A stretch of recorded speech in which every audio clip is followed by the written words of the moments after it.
Recording இன்னும்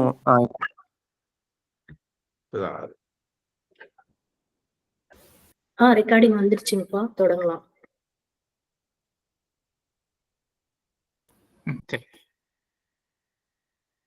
அனைவருக்கும் வணக்கம்.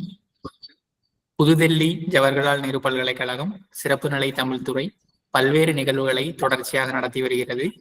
அதன் ஒரு பகுதியான இன்றைய அமர்வில் 2023ஆம் ஆண்டு மொழிபெயர்ப்புக்கான சாகித்ய அகாதமி விருது பெறவிருக்கின்ற கருங்குன்றம் நூலின் மொழிபெயர்ப்பாளர் திரு கண்ணையன் தட்சிணாமூர்த்தி அவர்களும், அந்நூலை நம்மிடையே அறிமுகம் செய்வதற்காக திரு தஞ்சாவூர் கவிராயர் அவர்களும் இணைந்திருக்கிறார்கள். அவர்கள் இருவரையும் JNU சிறப்பு நிலை தமிழ்துறை சார்பில் அன்புடன் வரவேற்கிறோம். மேலும் இந்நிகழ்வில் இணைந்துள்ள பல்வேறு பல்கலைக்கழகங்களைச் சேர்ந்த பேராசிரியர்கள், மாணவர்கள் மற்றும் நண்பர்கள் அனைவரையும் அன்புடன் வரவேற்று மகிழ்கிறோம். இந்நிகழ்வின் நோக்க உரையினை வழங்க எம் பல்கலைக்கழகத்தின் சிறப்பு நிலை தமிழ்துறை தலைவர் பேராசிரியர் அரவேந்தன் அவர்களை அன்புடன் அழைக்கிறோம். நண்பர்களே, அனைவருக்கும் வணக்கம்.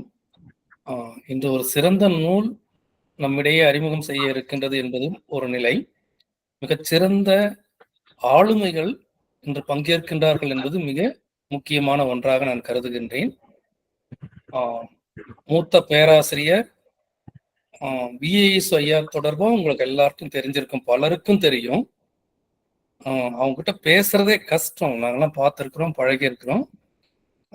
அவர்களுடைய தனி செயலராக இருந்து கொண்டு பணியாற்றிய பெருந்தகையர். எங்கேயோ படித்த ஒரு நினைவு இருக்கிறது. அவர்கள் வெளியூருக்கு சென்று இருக்கும் போது ஒரு கட்டுரையோ ஏதோ ஒன்று இவருக்கு எழுதி அதற்குரிய மதிப்பூதியம் வருகின்றது.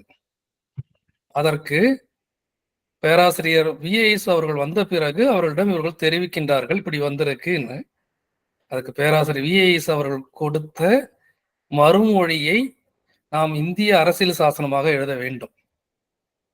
நீங்கள் பல்கலைக்கழகத்தில் ஊதியம் பெற்றுக்கொண்டு பணியாற்றுகிறீர்கள், உங்களுக்கு வந்த அந்த கட்டுரைக்காக வந்த மதிப்பூதியத்தை பல்கலைக்கழகத்திற்கு செலுத்த வேண்டும். நினைத்து பாருங்கள், ஒருவேளை இப்பொழுது ஒரு துணைவேந்தர் சொல்லியிருந்தால் அந்த தனிச்செயலர் என்ன செய்வார் என்று. அந்த அளவுக்கு உயர்ந்த மனிதரோடு பழகிய மிக உயர்ந்த மனிதரை நாம் இன்று சந்திக்கின்றோம். அதற்கடுத்து அவர்கள் மொழிபெயர்ப்பாளர், கவிஞர், மற்றது எல்லாம் பிறகு. என்னை பொறுத்தவரை நான் அதற்கு மிக முக்கிய இடம் அளிக்கின்றேன். ஒரு பண்பில் சிறந்த ஒரு ஆளுமையை நாம் சந்திக்கின்றோம். அதே போன்றுதான் கண்ணையன் தட்சிணாமூர்த்தி ஐயா அவர்கள் மயிலத்தில் நான் படித்த போது புதுவை வானொலி நிலையம் நினைக்கிறேன், மாணவனாக இருந்த போதே அவர்களை நான் அறிவேன். ஒரு நிகழ்ச்சிக்கு சென்றிருந்தோம். அதற்கடுத்து அவர் வெவ்வேறு இடங்களுக்கு வந்து டெல்லி வந்து இவற்றுக்கிடையே 30க்கும் மேற்பட்ட நூல்களை எழுதியிருக்கின்றார். இளவல் முறைப்படி அறிமுகம் செய்ய இருக்கின்றார்கள். மிகச்சிறந்த பணியை அவர்கள் மற்றொரு ஆர்வமான கடமையாக அவர் ஏற்றுக்கொண்டார்கள். அவர்களும் ஒன்று பங்கேற்று இருப்பது மிகுந்த மகிழ்ச்சிக்குரியது. மூன்றாவதாக, இந்த நாவலை எழுதிய நாவலாசிரியரை பற்றி சாகித்ய அகாடமி செயலர் அவர்கள் விருது முடிவு செய்த பிறகு என்னிடம் தெரிவித்தார்கள் அந்த அம்மையாரை பற்றி. அவர்களுடைய குடும்பம் IAS குடும்பம் என்பது ஒன்று. அதற்கு அடுத்தது அந்த அம்மையார் IAS தேர்ச்சி பெற்று ஆனால் பணியாற்ற செல்லாமல் இதழியல் பணியை மேற்கொண்டார்கள் என்பதையும், அசாம் மாநிலத்தில் முதல் பெண் IAS என்பதையும் அவர்கள் தெரிவித்தார்கள். எனவே இன்றைய நாவல் என்பது ஒரு உயர்ந்த ஆளுமைகளால் உருவாக்கப்பட்ட படைப்பை பற்றி நாம் பேச இருக்கின்றோம். இத்தகைய உயர்ந்த படைப்புகளைத்தான் JNU தமிழ்துறை அறிமுகம் செய்கின்றது. அது ஆய்வு நூல்கள் மட்டுமாக இருந்தது. முதலில் ஒரு நாவல் என்று நாம் எடுத்துக்கொண்டது இதுதான். இதை ஒருங்கிணைத்து முற்றிலும் செய்பவர்கள் எங்கள் தமிழ்துறையினுடைய ஆய்வாளர்கள் தான். எங்களுடைய பல்கலைக்கழகத்தின் மாண்புமை துணைவேந்தர்களுடைய வழிகாட்டுதலோடு நாங்கள் சிறப்பாக இந்த நிகழ்ச்சியை நிகழ்த்தி கொண்டிருக்கின்றோம். எனவே ஆய்வாளர்களுக்கு நெஞ்சம் நிறைந்த பாராட்டையும் பங்கேற்றுள்ள அறிஞர்களுக்கு என்னுடைய பணிவான வணக்கத்தையும் சொல்லுகிறேன். இந்த நிகழ்ச்சி தொடர்ந்து நிகழ்கின்றது. குறிப்பாக நாவல் என்பது இதுதான் முதல் முறை. மிக்க மகிழ்ச்சி. நன்றி. நன்றிங்க. 2014ஆம் ஆண்டு த பிளாக் ஹில் என்னும் பெயரில் வெளியாகிய இந்த நாவல் 2017 ஆண்டு சிறந்த ஆங்கில மொழி படைப்புக்கான சாகித்ய அகாதமி விருது பெற்றது. இந்நூலின் தமிழ் மொழிபெயர்ப்பு 2023 மொழிபெயர்ப்புக்கான சாகித்ய அகாதமி விருது பெற்றுள்ளது என்பது இந்நூலின் சிறப்பாகும். த பிளாக் ஹில்லின் ஆசிரியர் அருணாச்சல பிரதேசத்தை சேர்ந்த மமங் தாய் ஆவார். பழங்குடியினராகிய இவர் அருணாச்சல பிரதேசத்தில் குடிமைப்பணி தேர்வில் வெற்றி பெற்ற முதல் பெண் ஆவார். எனினும் இதழியல் மற்றும் இலக்கிய ஆர்வத்தால் தன் பணியை விட்டார். கவிதை, கட்டுரை, நாவல் என பல்வேறு நூல்களை ஆங்கிலத்தில் எழுதியுள்ளார். வடகிழக்கு பகுதியின் பிளாக் ஹில்லை மையமாக கொண்ட இந்நாவல் 19ஆம் நூற்றாண்டு வாக்கில் அப்பகுதியில் இருந்த இனக்குழுக்களுக்கு இடையிலான முரண்பாடுகள், அவர்கள் ஆங்கிலேயர்களான கிறித்துவ பாதிரியார்களை அணுகிய விதம், நிலத்தை தக்க வைத்துக் கொள்வதற்கான போராட்டம், மத மாற்றத்திற்கு எதிரான போராட்டம், அதற்கிடையில் மலரும் காதல் என பல்வேறு பகுதிகளை பேசுவதாக அமைகிறது. A member of a tribe of 10,000 messengers carrying the whispers of the world. உலகின் முணுமுணுப்புகளை சுமந்து செல்லும் 10,000 தூதுவர்களுள் நானும் ஒருத்தி என்று தன்னை அடையாளப்படுத்திக் கொள்கிறார் மமங்தாய். அம்முணுமுணுப்புகளை தமிழில் கேட்கச் செய்ததில் கருங்குன்றம் முக்கியமான நூலாகும். இந்நூலின் அறிமுகத்தை நம்மிடையே வழங்க உள்ள தஞ்சாவூரைச் சேர்ந்த தஞ்சாவூர் கவிராயர் அவர்கள் தமிழ் இலக்கிய புலத்தில் முக்கியமானவர். தஞ்சை தமிழ் பல்கலைக்கழகத்தின் முதல் துணைவேந்தராகிய டாக்டர் வ.ஐ. சுப்பிரமணியம் அவர்களின் தனிச் செயலராகவும் தமிழக அரசின் தணிக்கைத்துறை உதவி இயக்குநராகவும் பணியாற்றி ஓய்வு பெற்ற இவர் எழுத்துக்கார தெரு, வளையல் வம்சம் ஆகிய கவிதை தொகுதிகளையும், தெருவென்று எதனை சொல்வீர், தஞ்சாவூர் சந்துகளின் சரித்திரம் போன்ற கட்டுரை தொகுதிகளையும், இல்லாது இருத்தல், நகுலலின் ஆங்கில கவிதைகள் மொழிபெயர்ப்பு, ஜிம் கார்பெட்டின் the man eating leopard of Rudraprayag என்னும் நூலை, ருத்ரபிரயாகையின் ஆட்கொள்ளி சிறுத்தை என தமிழின் மொழிபெயர்ப்பு நூல்களையும் ஆக்கியுள்ளார். வாசகசாலை விருது, நெருஞ்சி இலக்கிய விருது போன்ற விருதுகளை பெற்றுள்ளார். மக்கள் தொலைக்காட்சியில் ஓராண்டுக்கும் மேல் நூல் அறிமுகம் செய்துள்ளார். தற்போது இந்து தமிழ் திசை நாளிதழில் திண்ணை பேச்சு தொடரை எழுதி வருகிறார். ஐயா அவர்களை கருங்குன்றம் நூலை அறிமுகம் செய்ய அன்புடன் அழைக்கிறோம். ஐயா, நீங்க பேசலாங்க ஐயா. அனைவருக்கும் வணக்கம். புதுதில்லி ஜவஹர்லால் நேரு பல்கலைக்கழக சிறப்பு நிலை தமிழ்துறையின் நூல் அறிமுக விழாவில் காணொளி வாயிலாக உங்களை எல்லாம், குறிப்பாக தமிழ்துறை மாணவர்களை எல்லாம் காணவும் பேசவும் வாய்ப்பளித்த சான்றோர் பெருமக்களுக்கு நன்றி. இந்த பணியை நான் செய்வதற்கு மூல விசையாக இருந்த முனைவர் பேராசிரியர் தாமோதரன் அவர்களுக்கும் எனக்கு ஊக்கமளித்து குன்றம் வளர்ந்த கவிராயர் வாழ்க, அவர் கருங்குன்றத்தை பேசுறதுனால குன்றம் வளர்ந்த கவிராயர் வாழ்க என்று வாழ்த்திய பெருமகனார் திரு கண்ணையன் தட்சிணாமூர்த்தி அவர்களுக்கும் என் நன்றியை தெரிவித்துக் கொள்கிறேன். திரு கண்ணையன் தட்சிணாமூர்த்தி அவர்களின் தாய்மண் என்ற நேபாளி நாவல், அது அப்படி குத்த வேண்டாம், அதான் நேபாளி பெருமானார் ஒருவரை பற்றிய வாழ்க்கை சித்திரம் என்கிற நாவலை ஓரிரு மாதங்களுக்கு முன்புதான் நான் சென்னையிலே உள்ள சாகித்ய அகாதமி வளாகத்தில் மதிப்புரை ஒன்று அதை பற்றி நான் ஆற்றினேன். தமிழ் வாசகனுக்கு நல்ல விஷயங்களை மொழிபெயர்த்து தந்து கொண்டிருக்கும் திரு கண்ணையன் தட்சிணாமூர்த்தியை அரசு மதிப்பளித்து போற்ற வேண்டும் என்பதை நான் அன்றே என் உரையில் சூசகமாக குறிப்பிட்டேன். நல்லனவற்றை நீங்கள் எவ்வளவு மெல்லன உச்சரித்தாலும் உரியவர் கவனத்துக்கு அது சென்றுவிடும், அவர்களின் காதுகளுக்கு எட்டிவிடும் என்பதைத்தான் தற்போது அவர் பெற்றிருக்கும் இந்த விருது புலப்படுத்துகிறது. காலம்தான் நல்ல புத்தகங்களை அறிமுகப்படுத்துகிறது. நான் அல்ல, இது தமிழுக்கு நல்ல காலம். மூலநூல் ஆசிரியரான மமாந்தை பற்றி அவர் நண்பர் அஜய் அவர்கள் நிறைய செய்திகளை சொன்னார். எனக்கு அதுல ரொம்ப ஒரு அதிசயமான ஒரு செய்தி என்னை கவர்ந்தது. அது அதிசய செய்திதான். நாம் பார்த்து வந்த IAS பணியை உதறிவிட்டு, அதாவது அதிகார உலகத்தில் இருந்து வெளியேறி எழுத்துலகிற்கு வர வேண்டும் என்று ஆசைப்பட்டு வந்தவர்தான் மமாங் டை. மமாங் டை தானே, மமாங் டை. அடிப்படையில் அவர் ஒரு கவிஞராகவே ஆக விரும்பினார். அவர் ஒரு கவிஞராகவே இன்றளவும் அறியப்படுகிறார்.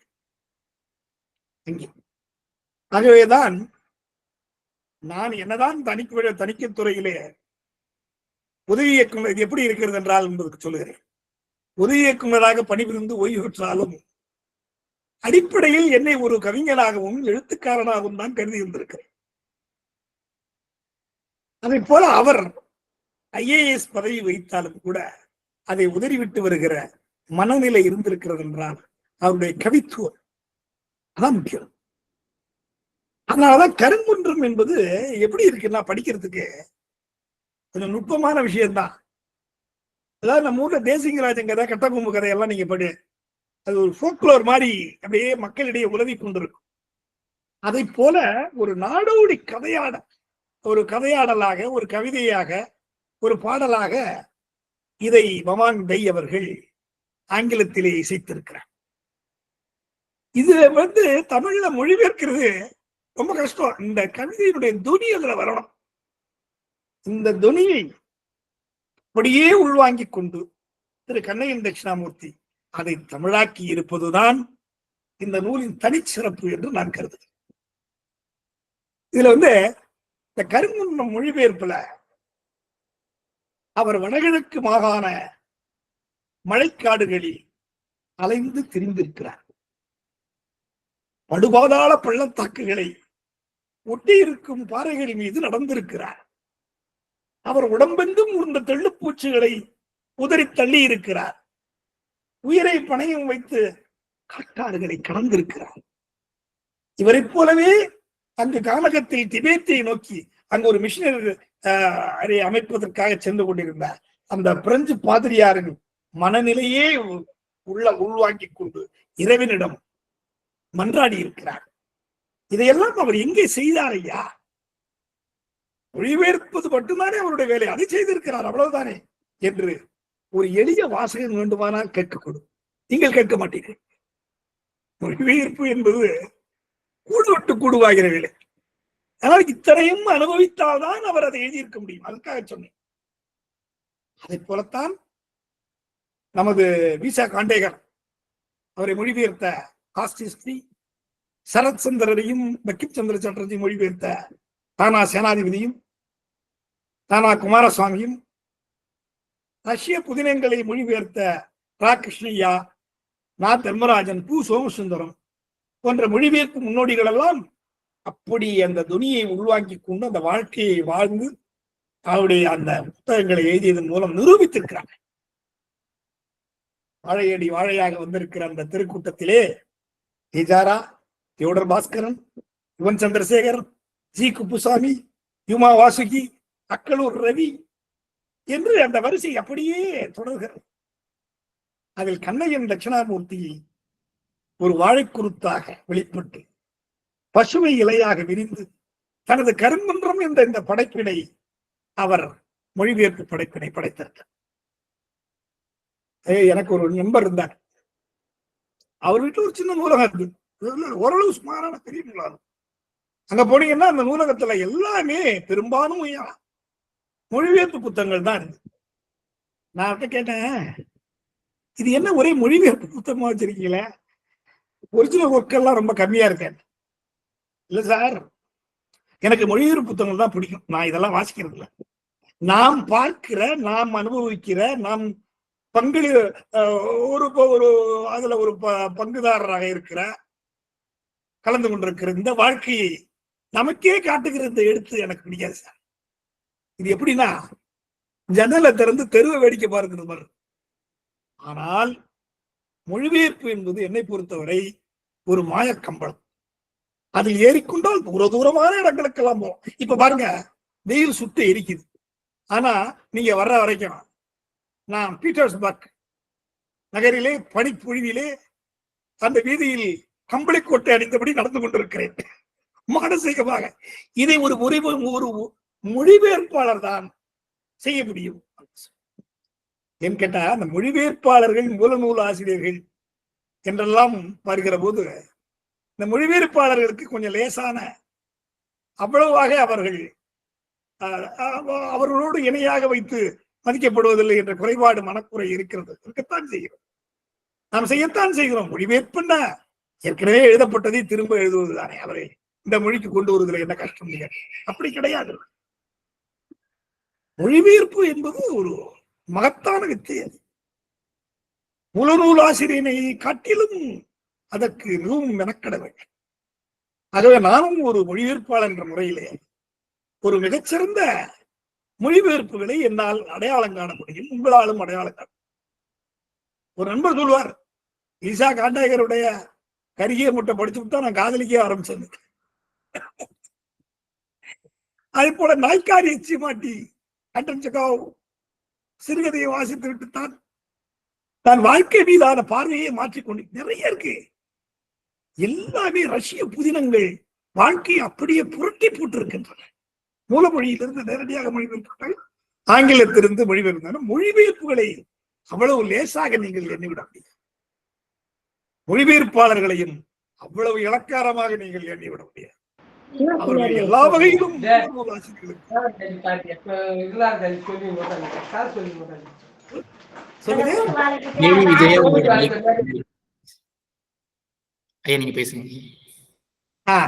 மொழிபெயர்ப்பாளர்களை அவ்வளவு எளிதாக நீங்கள் எடை போட்டு விடவும் முடியாது. இது ஒரு சின்ன விஷயம் சொல்றேன் பாருங்க. ஒரு சம்பவம் என் வாழ்க்கையில் நடந்ததுதான். நான் ஒரு புத்தகம் எழுதினேன், ஒரு மொழிபெயர்ப்பு நூல். அது ஆனா புதுமை எப்படி வருகிறது பாருங்க. அதுவும் கூட அந்த நார்த் ஈஸ்ட் ரீஜன்ல இருக்கிற அந்த வடகிழக்கு இந்தியாவுக்கு இருக்கிற வாழ்க்கையை முன்னிறுத்துகிற ஒரு அல்லது பின்புலமாக கொண்ட ஒரு புதினம். புதினம்னு சொல்ல முடியாது, அது ஒரு அனுபவ கட்டுரைகள் அடங்கியது. இந்த தொகுதியை வாசித்து விட்டு ஒரு நண்பர் எனக்கு தொலைபேசி வழி பேசினார்.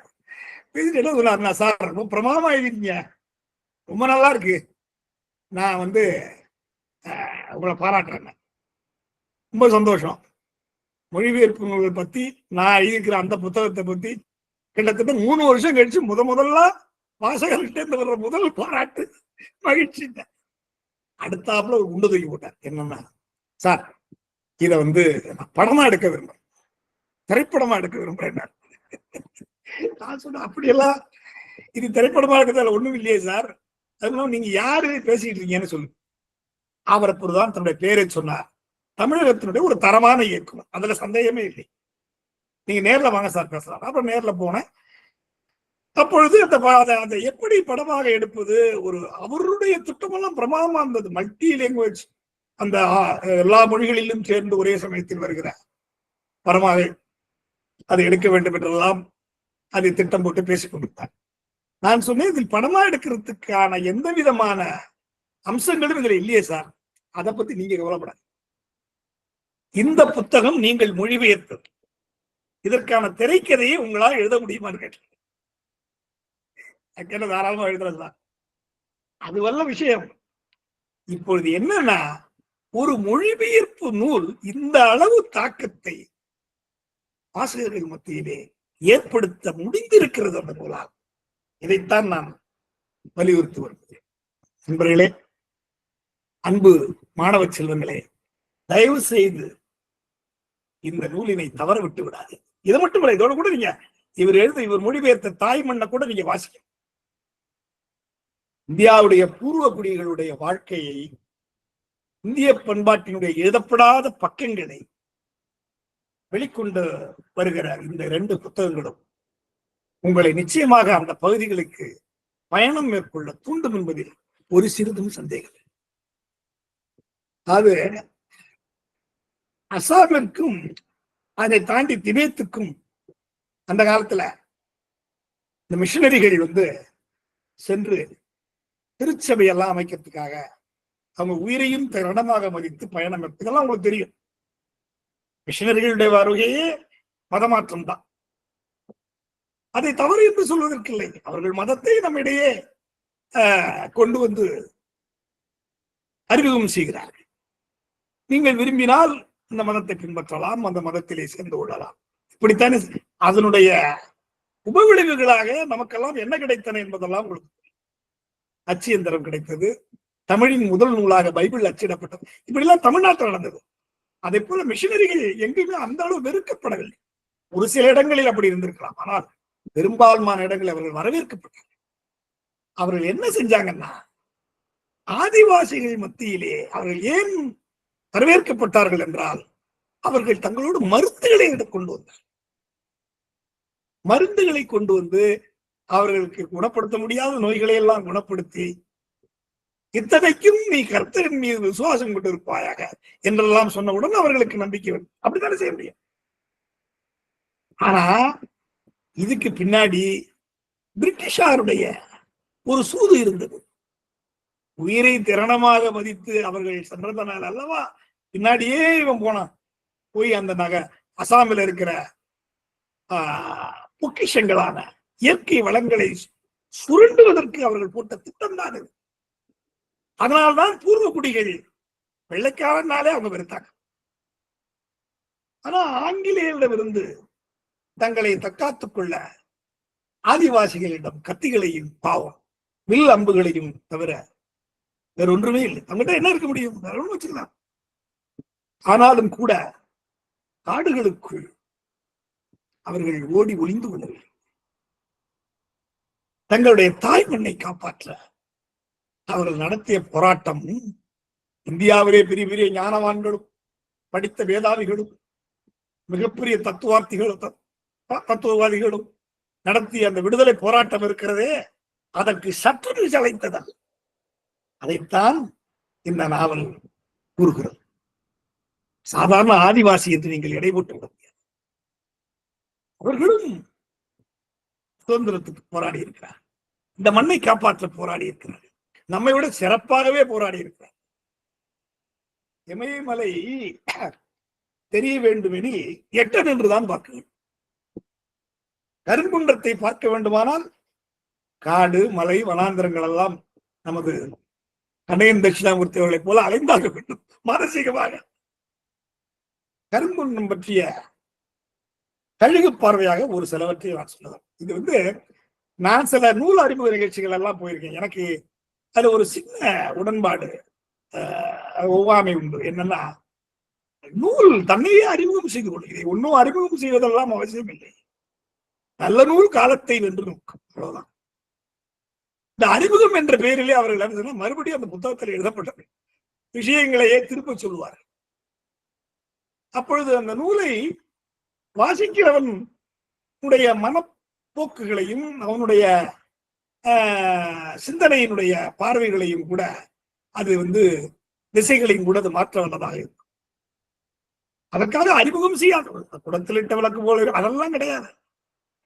அறிமுகம் தேவைதான், புத்தகத்துக்கான அறிமுகம் தேவைதான். ஆனாலும் கூட எனக்கு அதுல உடன்பாடு இல்லை. இந்த நூலுக்கெல்லாம் இந்த அவங்க அறிமுகம் என்ற பெயரில இந்த நூல்ல இருக்கிற சமாச்சாரத்தெல்லாம் நான் அப்படியே உங்களுக்கு மறுபடியும் திருப்பி ஒரு தடவை I don't want to narrate. ஏற்கனவே பிரமாதமா பண்ணிட்டா இருக்கு. நான் வேற அதை பண்ணணும்னு அவசியம் இல்லை. ஆனா அதுல இருந்து சில பகுதிகளை நான் உங்களுக்கு சொல்லலாம். சில விஷயங்களை இந்த புத்தகத்தை புரட்டியதுமே எனக்கு என்ன தென்பட்டதுன்னா, அதை கொடுத்துருக்கிற அத்தியாயம் எல்லாம் இருக்கு பாருங்க. அந்த அத்தியாயத்தை அவர் சாப்பிட்டு சொல்லியிருக்கேன். அந்த ஆண்டுகள் அது ஒண்ணுக்கும் 1875 1840 அதையே இதா கொடுத்துருக்கிறார். அத்தியாயம் என்ன அடையாளமா கொடுத்து. சாதாரணமா இந்த மாதிரி ஒரு பழைய காலத்து தினங்களை எல்லாம் படிக்கிற பொழுது ஒரு பெரிய குறைபாடு இருக்கு.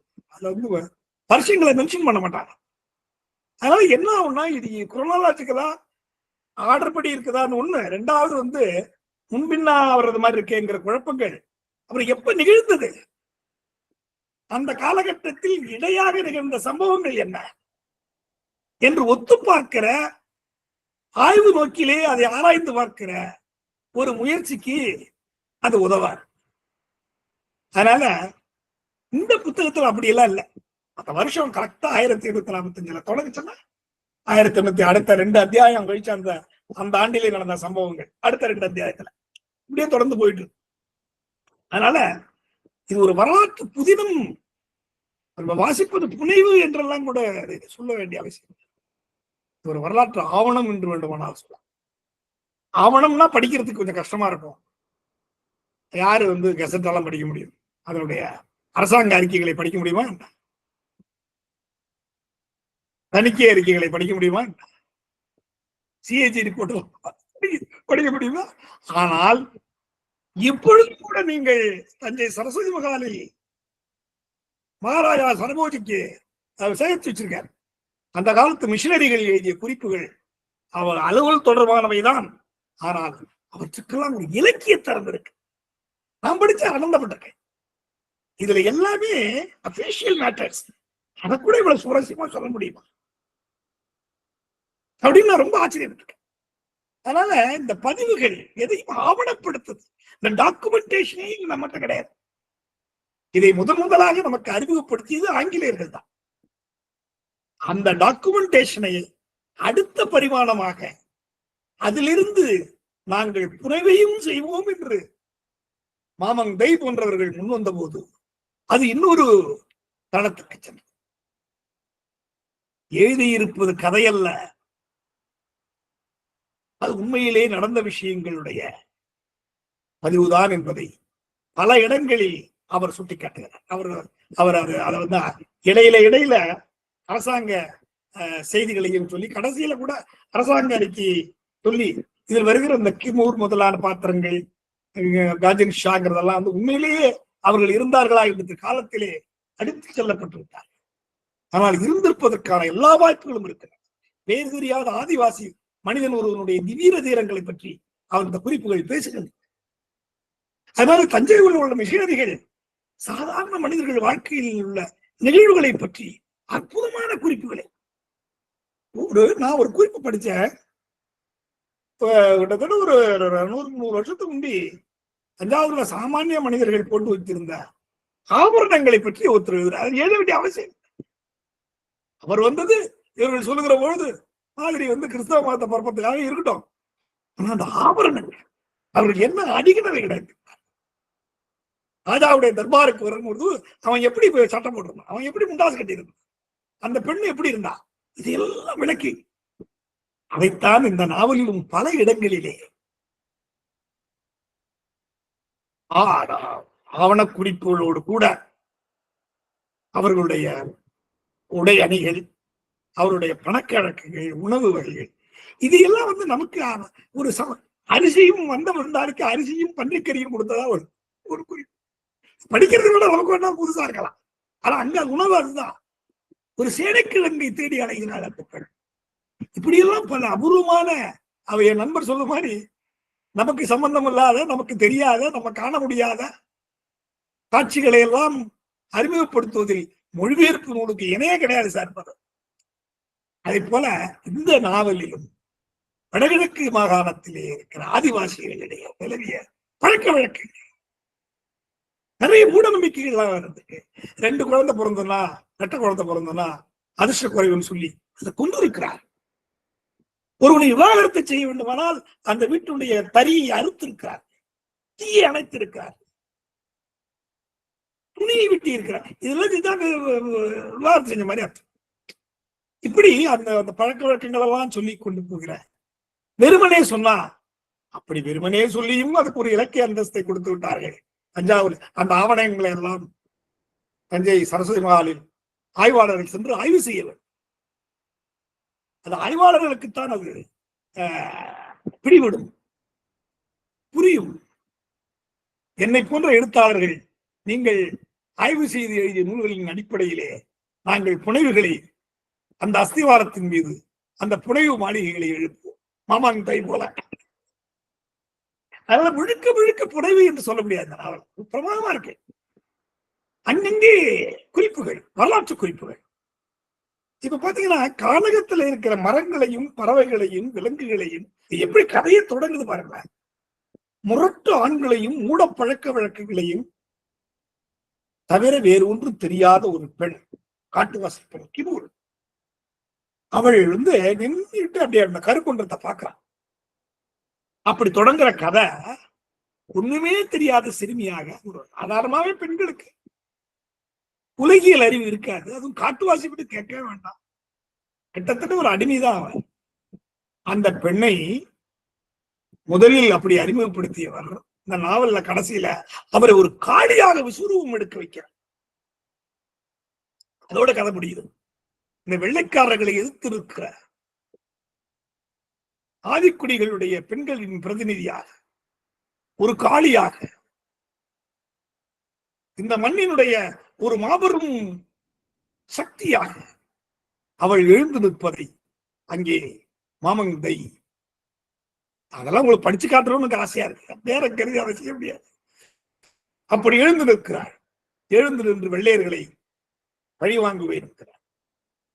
சொல்லலையே தவிர அதை படிக்கிற போது நமக்கு அந்த உணர்வு ஏற்படுது. ஒண்ணுமே இல்லை, அழுத்தமா மூணு பாத்திரம் தான் அந்த புனைவுல. அதுக்கு அதை ஒட்டி நெய்யப்பட்டிருக்கிறது இந்த வரலாற்று செய்திகள் சொல்லப்பட்டிருக்கிற வரலாற்று செய்தி. கிமூர்னு ஒரு அந்த பெண்ணு ரஜின் ஷான்னு ஒரு அந்த பெண்ணை காதலிக்கிற வேறொரு இனத்தை சேர்ந்தது. வேறொரு இனம்னா என்ன சொல்றாருன்னா, ஒரு கிராமம்னாலே அங்க ஒரு 2-3 பேர் தான் இருக்காங்க. அது ஒரு 2-3 குடும்பம் தான் இருக்காங்க. ஆனா அதை காதலிக்கிற அந்த கஜன் ஷாங்கிறவன் கிரிக் பாதிரியார். இதை வைத்துக் கொண்டு இந்த நாவலை அவர் கட்டமைத்திருக்கிறார். ஆனா அற்புதம் அதுல. இதுல இந்த கஜன் ஷா கிட்ட இருந்து வெளிப்படுகிற சொற்கள் உண்மையிலே வேத வாக்கியங்களை எல்லாம் மிஞ்சி, வேதத்துல சொல்லப்பட்டிருக்கிறதெல்லாம் மிஞ்சி விடுகிறது. அதுவும் இந்த கிரீக் பாதிரியா இருக்கார அந்த கேரக்டர் அதுல உண்மைதான். இந்த மனிதர்களுக்கு போதிக்க ஒன்றுமே இல்லை என்று முடிவு கொண்டார். இந்த ஆதிவாசிகளிடம் கர்த்தரிடம் விசுவாசம் கொள்ளுமாறு இவரிடம் கேட்டுக்கொள்ள அவர் கூசுகிறார். ஏனென்றால் இவர்கள் ஒவ்வொருவருமே இயேசுவினுடைய குணநலன்களை கொண்டிருக்கிறார். இங்கே திருச்சபையை நிர்மாணிக்க வேண்டாம், கானகமே திருச்சபை. தெள்ளத்தெளிந்த கள்ளப்பற்ற இந்த மனிதர்களே இயேசுகாரங்களாக உலவுகிறார். அவர்கள் நடந்து கொள்கிறார்கள். அவர்கள் என்னவெல்லாம் சூதுவாது தெரியாது. அந்த புரிதல் அவருக்கு ஏற்படும் போது அவர் சொல்கிறார், நான் தான் பிரசங்கிப்பதை விட்டுவிட்டு இவர்கள் இதயங்களோடு நான் இனி உரையாட வேண்டும் போல் இருக்கிறது, இறைவனை இவர்களுடன் தான் தரிசிக்க வேண்டும் போல் இருக்கிறது என்ற முடிவுக்கு அவர் வந்து விடுகிறார். அப்படி ஒரு மனமாற்றம். ஆனால் அதற்குள் காலம் கடந்து விடுகிறது. தங்களுடைய மதமாற்றத்துக்காக வந்த ஒருவர் அதை வெறுக்கிறார்கள் அந்த பூர்வகுடி மக்கள் ஒரு சிலர். அவர் மனம் மாறி இருப்பதே அவர்களுக்கு புரியவில்லை, கொன்று விடுகிறார். இறந்து கிடக்கும் பாதிரியை பார்த்து அந்த கஜன் ஷா கேட்கிற மாதிரி ஒரு இடம் வருது. என்ன நடந்து விட்டது பாரும், உமது உயிரே போய்விட்டது. எங்கே போனார் உமது கடவுள்? மேற்கத்திய உலகத்தை நோக்கி வீசப்படும் ஒரு சாதாரண ஆதிவாசி மனிதனுடைய ஒரு கேள்வி, எங்கே உன்னுடைய கடவுள் இப்போது எங்கே? மாதிரியே மனிதனுக்கு எந்த விதமான நம்பிக்கையாவது இருந்து விட்டு போகட்டுமே. முது நம்பிக்கையிலிருந்து வேறுபட்டிருந்தால் அதனால் என்ன போகிறது, என்ன ஆகிவிடப் போகிறது என்ற ஒரு எளிய கேள்வியை இரும்பு சம்மட்டியால் அடித்தது போல அவன் கேட்டான். அவரு ஒரு இடத்துல இயேசுவை போலவே அவருடைய செத்து போய் கிடக்கிறார் பாதிரியார். அதை எப்படி காட்டுறாருன்னா, அவர் இயேசுவை போலவே மறித்திருப்பதாக சொல்றார். அந்த மரங்கள் எல்லாம் சிலுவைகள் போல அவருக்கு தெரிகின்றன. அந்த இடமெல்லாம் படிச்சா அப்படி சிலுக்குது உடம்பு.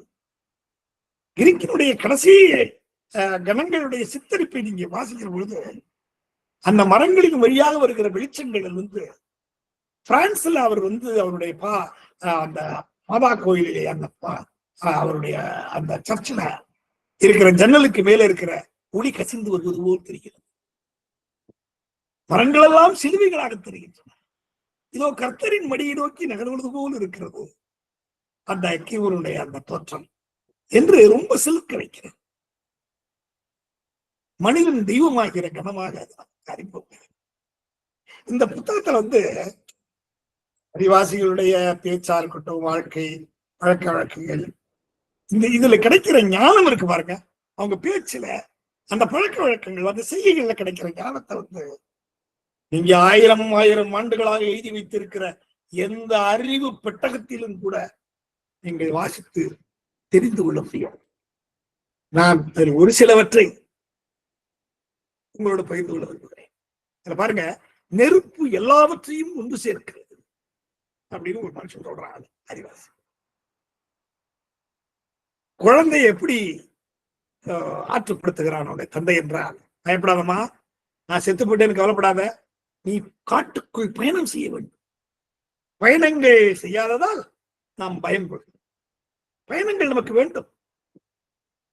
திபேத்திய லாமாக்கள் புத்தகம் வச்சிருக்காங்க. நீரும் அவன் சொல்றான், கஜின்ஷா, நீரும் தான் புத்தகம் வச்சிருக்கீரே, கடவுளை அறிய புத்தகங்களை படிக்கிறீர்கள், எங்களுக்கு தெரியாது. ஒரு ரவி தான் சொன்னார். அதாவது எல்லாம் அவங்களுக்கு லிபியே இல்லை, மொழிதான் இருக்கிறது. இந்த மண் தான் நீங்கள் புத்தகம்ங்கிறான். இந்த மலையில், புல்லில், பாறையில், கற்களில் அதுதான் கத்துக்கிறோம். எத்தனை பெரிய ஒரு உண்மை பாருங்க. அதனாலதான் இங்குலாப் கவிஞர் பாடினார், ஒவ்வொரு புல்லையும் பெயர் சொல்லி அழைப்பேன், புல்லுக்கும் பெயர் உண்டு. நான் இதிலிருந்து கற்றுக்கொள்கிறேன். உணர்வுகளை புரிந்து கொண்டால் போதுமானது. பேசுகிற எல்லாவற்றையும் புரிந்து கொள்ள வேண்டிய அவசியம் இல்லைன்னு ஒரு இடத்துல சொல்றான் அந்த கஜேஷன். பேசுறதெல்லாம் புரிஞ்சுக்கணும்னு அவசியம் கிடையாது. இது மாதிரி பல இடங்கள் வருகிறது. ஒவ்வொன்றை பற்றியும் பேசிக்கொண்டே போலாம். அவர் எப்படி இருக்கிறார் தெரியுமா? அந்த கிரீக் பாதிரியார் ஒரு புல்லாங்குழலை இசைத்தபடி இந்த கருங்குன்றத்தை பார்த்து கொண்டோம், நீலவானத்தை பார்த்து அவர் அந்த புல்லாங்குழலை இசைக்கிறார். அதுல ஒரு வரி வருது, புல்லாங்குழலை இசைத்தது அவர் அல்ல, இசைதான் அவரை இசைத்தது. இது கேட்கறதுக்கு புரியாத மாதிரி இருக்கலாம். அது எப்படி இசை அவரை இசைக்க முடியும் என்றால், எதில் நீங்கள் தோய்கிறீர்களோ அதை நீங்கள் அதுவாகவே மாறி போகிறீர்கள். இசையில் தோய வேண்டும், எல்லாவற்றிலும் தோய வேண்டும். அப்பொழுதுதான் அந்த கலை உங்களுக்கு வசப்படும். இதைத்தான் சொல்லுவாங்க. வேறு எந்த காரணமும் இல்லாமல் மகிழ்ச்சியாக இருக்கிறதுன்னு ஒரு இடத்துல கிரீக் சொல்றது. இந்த இடத்துல இந்த பாதிரியார் சொல்ற பதிவு செய்யறாரு. எனக்கு ஒரு நாள் உட்கார்ந்துட்டு இருந்தேன், எந்த காரணமும் இல்லாமல் மகிழ்ச்சி. இதுதான் உயர்ந்த ஞானம். ஞானையும் குழந்தையும் எதையாவது பார்த்து சிரிச்சுட்டு இருக்காங்க. ஒரு குழந்தை எப்போது சிரிச்சுக்கிட்டே இருக்கும். ஏன் சிரிக்கிறேன்னு கேட்க முடியுமா? குழந்தையா எதுக்காக சிரிக்கும்? காரணமே வேண்டியது. மகிழ்ச்சியாக இருப்பதற்கு எந்த காரணமும் தேவையில்லை, துக்கமாக இருப்பதற்கு தான் காரணம் தேவை. அந்த காரணமும் நீங்கள் தேடி கண்டுபிடிக்கிறதாகத்தான் இருக்கும். மனிதன் இயல்பாகவே மகிழ்ச்சியாக இருக்க பிறந்தவன், சந்தோஷமாக வாழ பிறந்தவன். நாம் தான் தேடி தேடி வருத்தங்களை வரவழைத்துக் கொள்வோம். சரி, அனுபவம். அது என்ன ஒரு கேள்வி. இன்னொன்னு, ஆற்றின் குறுக்கே கட்டி இருந்த ஒரு வரி, நம்ம ஒரு கவிஞர் தான்ங்கிறதுக்கு பல உதாரணங்கள் இருக்கு. சில பக்கங்கள்லாம் படிக்கும் போது ஒரு வசன கவிதை மாதிரி இருக்கு. அதை எப்படி ஆக்கி வைத்திருக்கிறார் தனது மொழிபெயர்ப்பினால் திரு கண்ணையன் கிருஷ்ணமூர்த்தி அவர். தமிழில் இதை வசன கவிதையாக கொண்டு வந்திருக்கிறார் சில இடங்கள. அது ஒன்றுதான் இது. ஆற்றின் குறுக்கே கட்டி இருந்த பிரம்பு கொடியில ஒரு பூச்சியை போல அவள் சறுக்கி சென்றாள். அவ்வளவு அழகா இருப்பார். இது இவர் ஏறவே பயப்படுறாரு. குழந்தைய முதுகுல கட்டிக்கிட்டு ஒரு பூச்சியை போல சறுக்கிட்டு போறார்.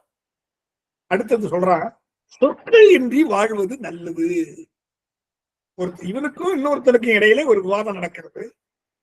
மோர்போன்னு நினைக்கிறேன். அவன் சொல்றான், நீ படிக்காதவன், புத்தி இல்லாதவன், உனக்கு சொற்கள் பத்தி எல்லாம் தெரியாது.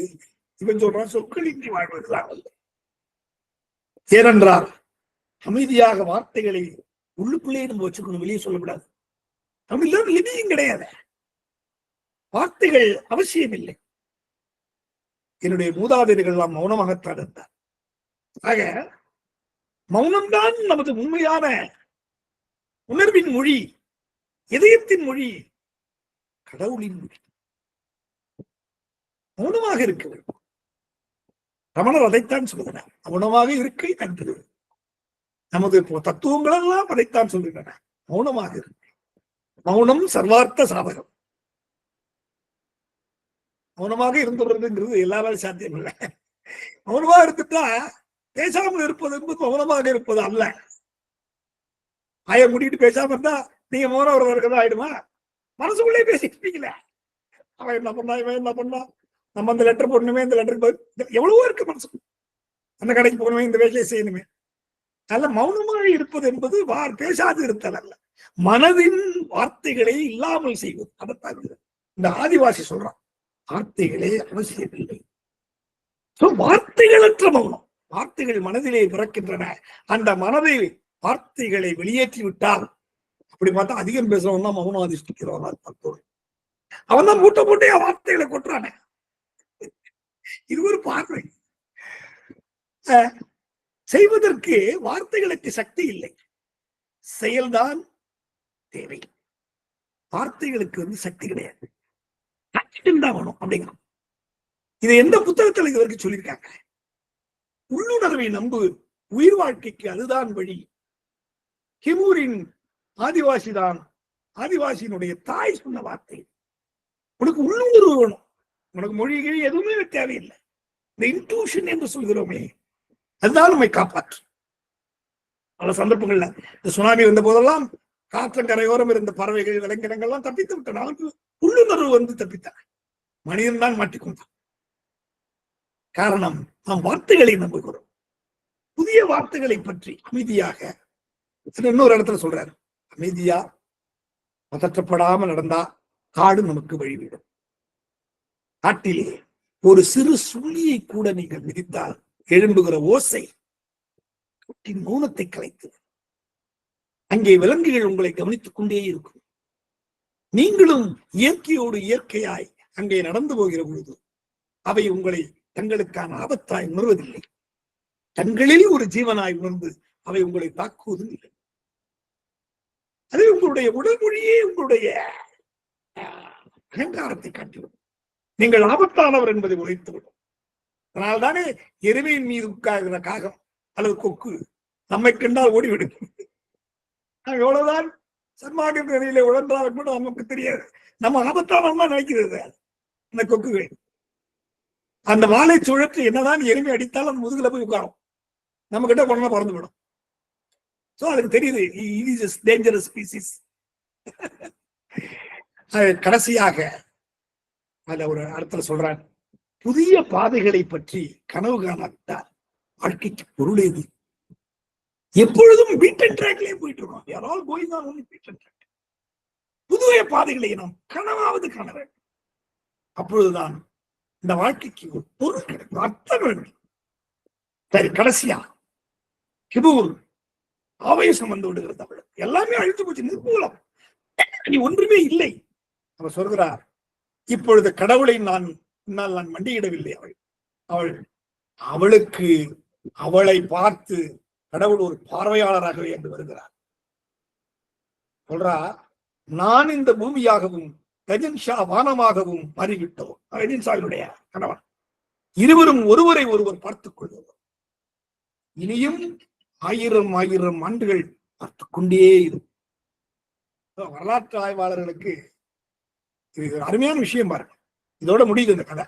இதுல ஒரு செய்தி சொல்றாரு நடுவுல, அம்மாங்க சொல்றாங்க, வரலாற்று ஆய்வாளர்களுக்கு சில விவரங்கள் அகப்படுவதே இல்லை, இவங்களே கொஞ்சம் வாண்டிங்கா இருக்கு. ஆனா அதுக்கு என்ன சொல்றாங்கன்னா, ஒரு கால் சில செய்திகள் விவரிக்கப்படாமலே இருப்பதுதான் மேலானதாக இருக்குமோ. கீழடியில நிறைய விஷயங்கள் கிடைக்குது, கிடைச்சதை வச்சு நம்ம வரலாற்று சொல்லலாம், கிடைக்காத என்ன சொல்லக்கூடாது. கிடைக்காததில் என்ன ஒளிந்து கொண்டிருக்குமோ, அல்லது ஒளிந்து கொண்டிருக்கும் நோக்கத்தில் தான் அவர் கிடைக்கவில்லையோ என்னமோ என்று அதில் ஒரு மிஸ்டிக்கலான ஒரு விஷயத்தை கொண்டு வராரு. வேணும்தான் கிடைக்கல போடுறது. ஆமாங்க, இப்படி நிறைய இந்த கதை மிஸ்டிக்கல், மேஜிக்கல், ரியலிஸ்டிக் நிறைய விஷயங்கள் இந்த நாவலிலே நீங்கள் கண்டுகொள்ளலாம். பாதிரிகளை அந்த பகுதியில் கடைசியா சொல்றார், பாதிரிகள்லாம் வந்தாலும் கூட 2 பேரும் வராங்க, ஒருவரை கூட மதமாற்றம், பின்னாடி நடக்குது மதமாற்றம், ஆனால் அந்த காலத்துல ஒருவரை கூட மதமாற்றம் செய்ய முடியவில்லை. எல்லாம் செய்ய தேவையில்லை. The Greek missionary never felt the need to convert them to Christianity. They are already Christians. Tibet mission முற்றிலுமாக கைவிடப்பட்டது முடிக்கிறார். அப்புறம் கடைசியில இந்த புத்தகம் ஒரு ஒற்றை வரியில் நிறைவு பெறுகிறது. அது சிகரமாக உச்சாணிக்கும்பாக இருக்கிறது. அத சொல்றார், வாழ்க்கை முடிந்தாலும் கதை ஒருபோதும் முடிவுக்கு வருவதில்லை.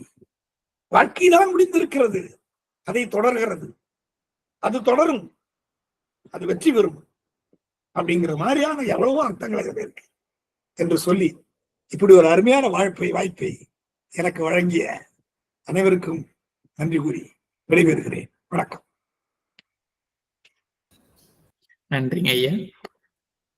மொழிபெயர்ப்பாளரின் சவால்கள், மொழிபெயர்ப்பு ஏற்படுத்தும் தாக்கம், வரலாறும் புனைவும் இந்நூலில் எப்படி ஊடாடி இருக்கிறது என்றும், நூலின் சுவையான பகுதிகளை தனக்கே உரிய பாணியில் விதந்தோதியும் தன் கருத்துக்களை பகிர்ந்து கொண்டார். அவரது உரையிலிருந்து நாவல் எவ்வாறு கவிதையும் தத்துவமும் இணைந்ததாக உள்ளது அமைந்திருக்கிறது என்பதை புரிந்து கொள்ள முடிந்தது. ஐயாவிற்கு மீண்டும் ஒரு முறை நன்றி. அடுத்ததாக ஏற்புரை. கருங்குன்றம் நூலின் மொழிபெயர்ப்பாளராகிய கண்ணையன் தட்சிணாமூர்த்தி அவர்கள் ஒருங்கிணைந்த தஞ்சை மாவட்டத்தின் திருமருகலை சேர்ந்தவர். தமிழ் இலக்கிய புலத்தில் மொழிபெயர்ப்பாளராக நன்கு அறியப்பட்டவர்.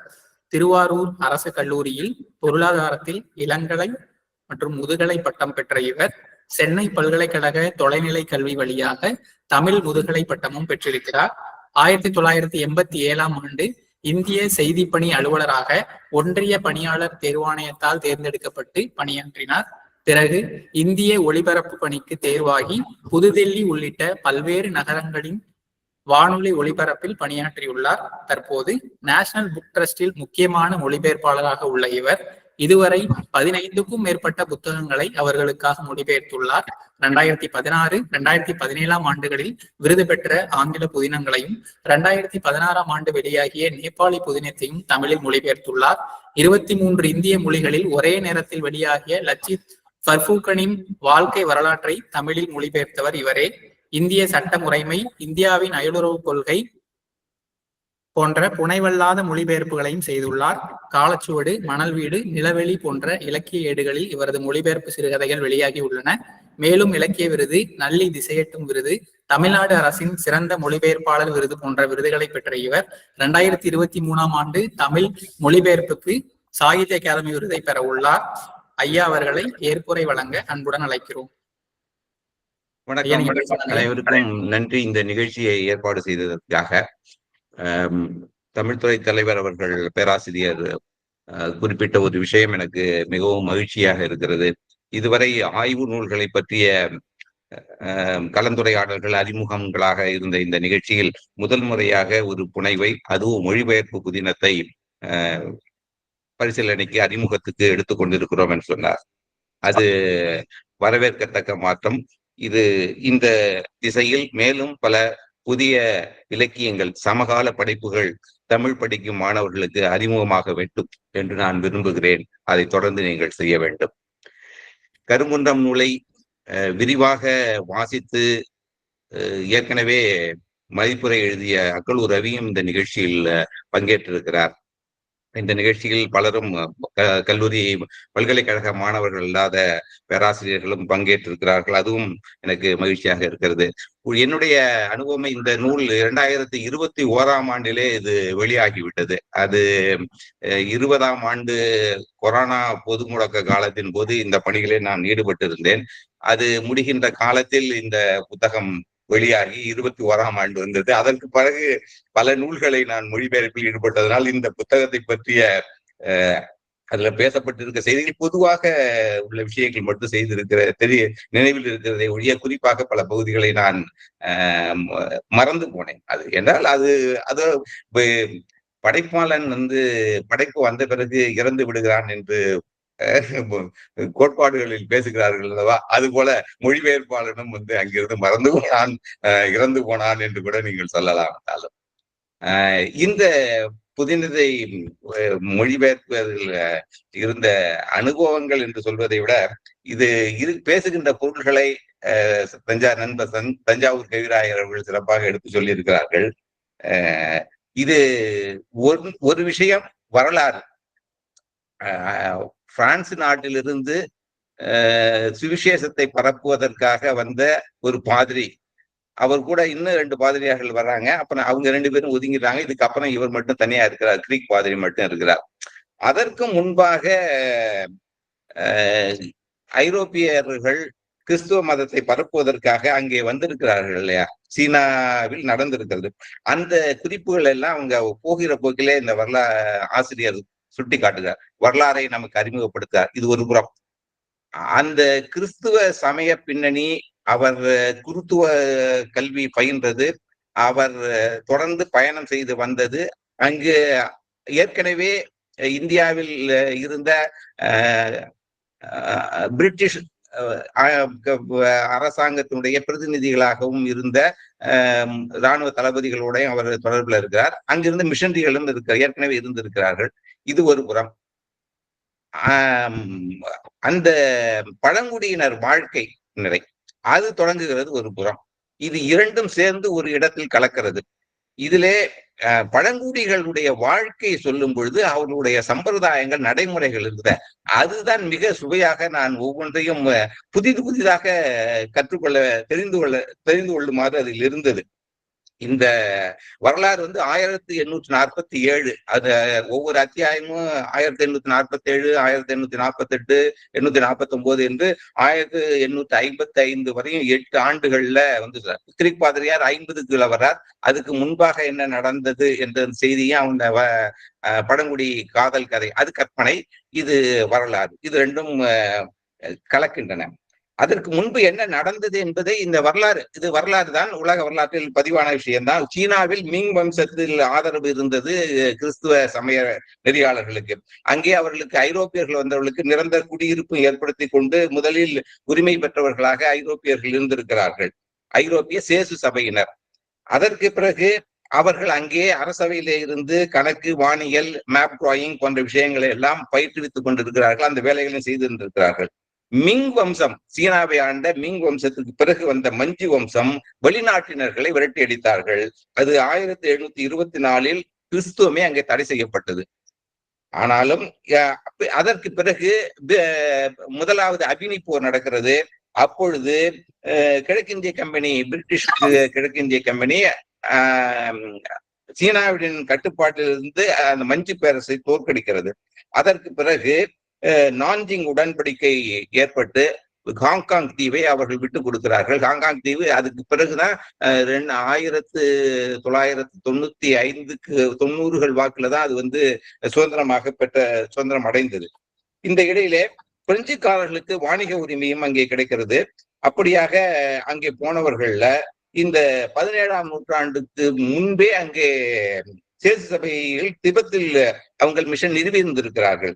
ஆனால் சீனாவிலே கிறிஸ்துவ எதிர்ப்பு வந்ததுனாலே சீனாவிலே நிர்வகிக்கப்பட்ட திபெத்தும் சீனாவுடைய கட்டுப்பாட்டில் இருந்தது. அதனாலே இன்னும் இருக்கிறது, தொடர்கிறது. சீனா திபெத் எங்களுடைய அது சீனாவின் பகுதி தான் சொல்லுகிறார். அது உலக அரசியல் நீங்க நான் பார்த்து தெரிஞ்சுக்கலாம்.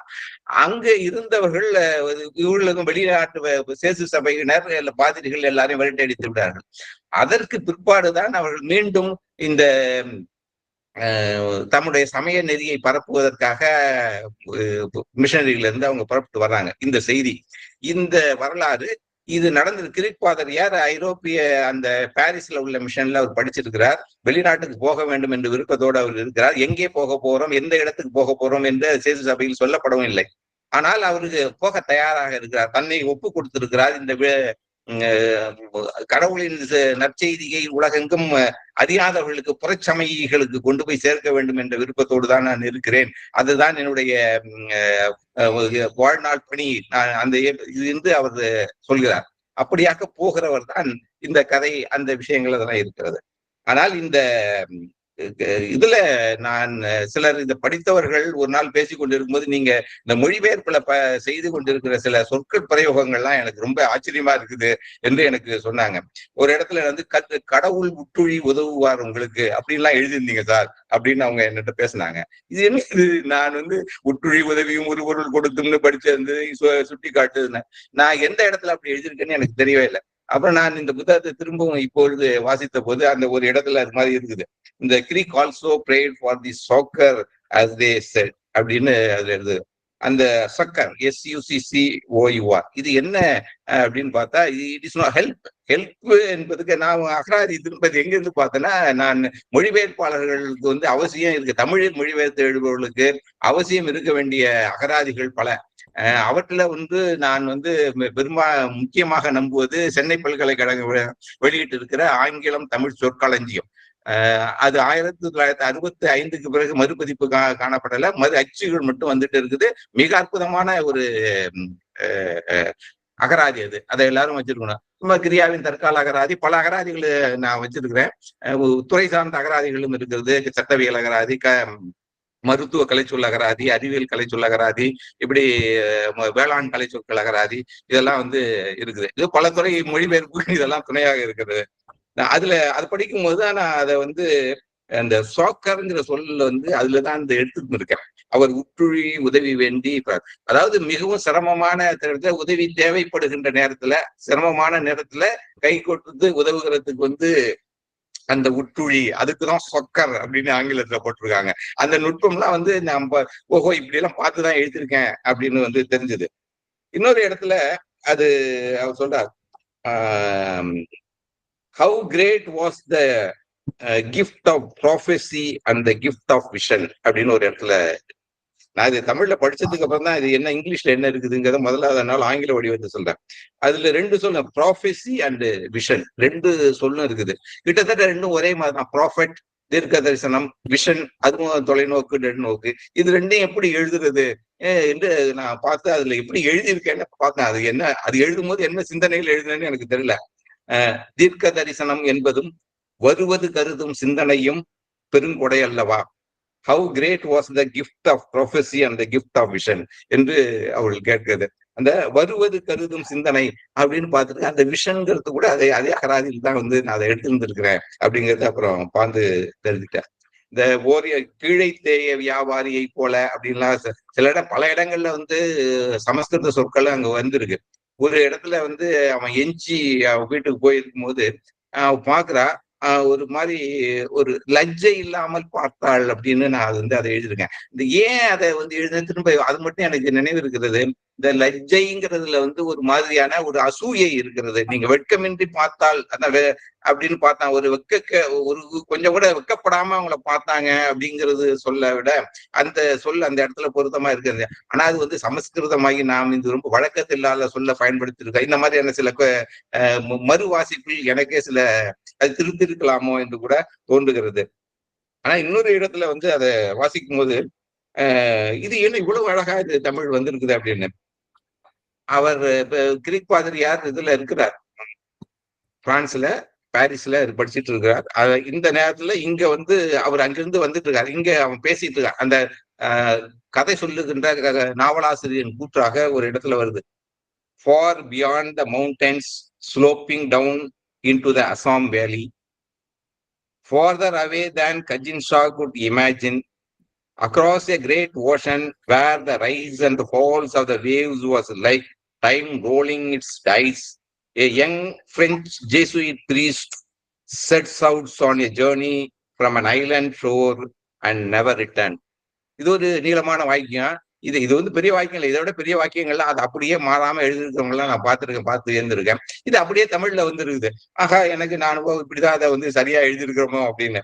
அதுல வந்து அது ஒரு அது சொல்ல போனா அது வந்து நீ கலவை வாக்கியம் இல்லை, அது கமா போட்டுதான் 3 இடங்கள்ல அது எழுதிருக்கு. Far beyond the mountain sloping down in the Assam valley, அசாமின் பள்ளத்தாக்கில் சரிய மலைத்தொடருக்கு அப்பால், farther away the Kajin Shah could imagine, across the great ocean where the rise and falls of the waves was like time rolling its dice. இதுதான் அந்த the rise and falls of the waves was like a time rolling its dice தெரியும், அந்த உருட்டுறது நம்ம இங்க தாயக்கட்டைன்னு சொல்லுவோம். தாயக்கட்டை அது வந்து காலம் வந்து தாயக்கட்டை உருட்டுவது போல கடல்ல அலைகள் வந்து மேலும் கீழமா போயிட்டு இருக்குது அப்படிங்கிறதுதான் அந்த கருத்து.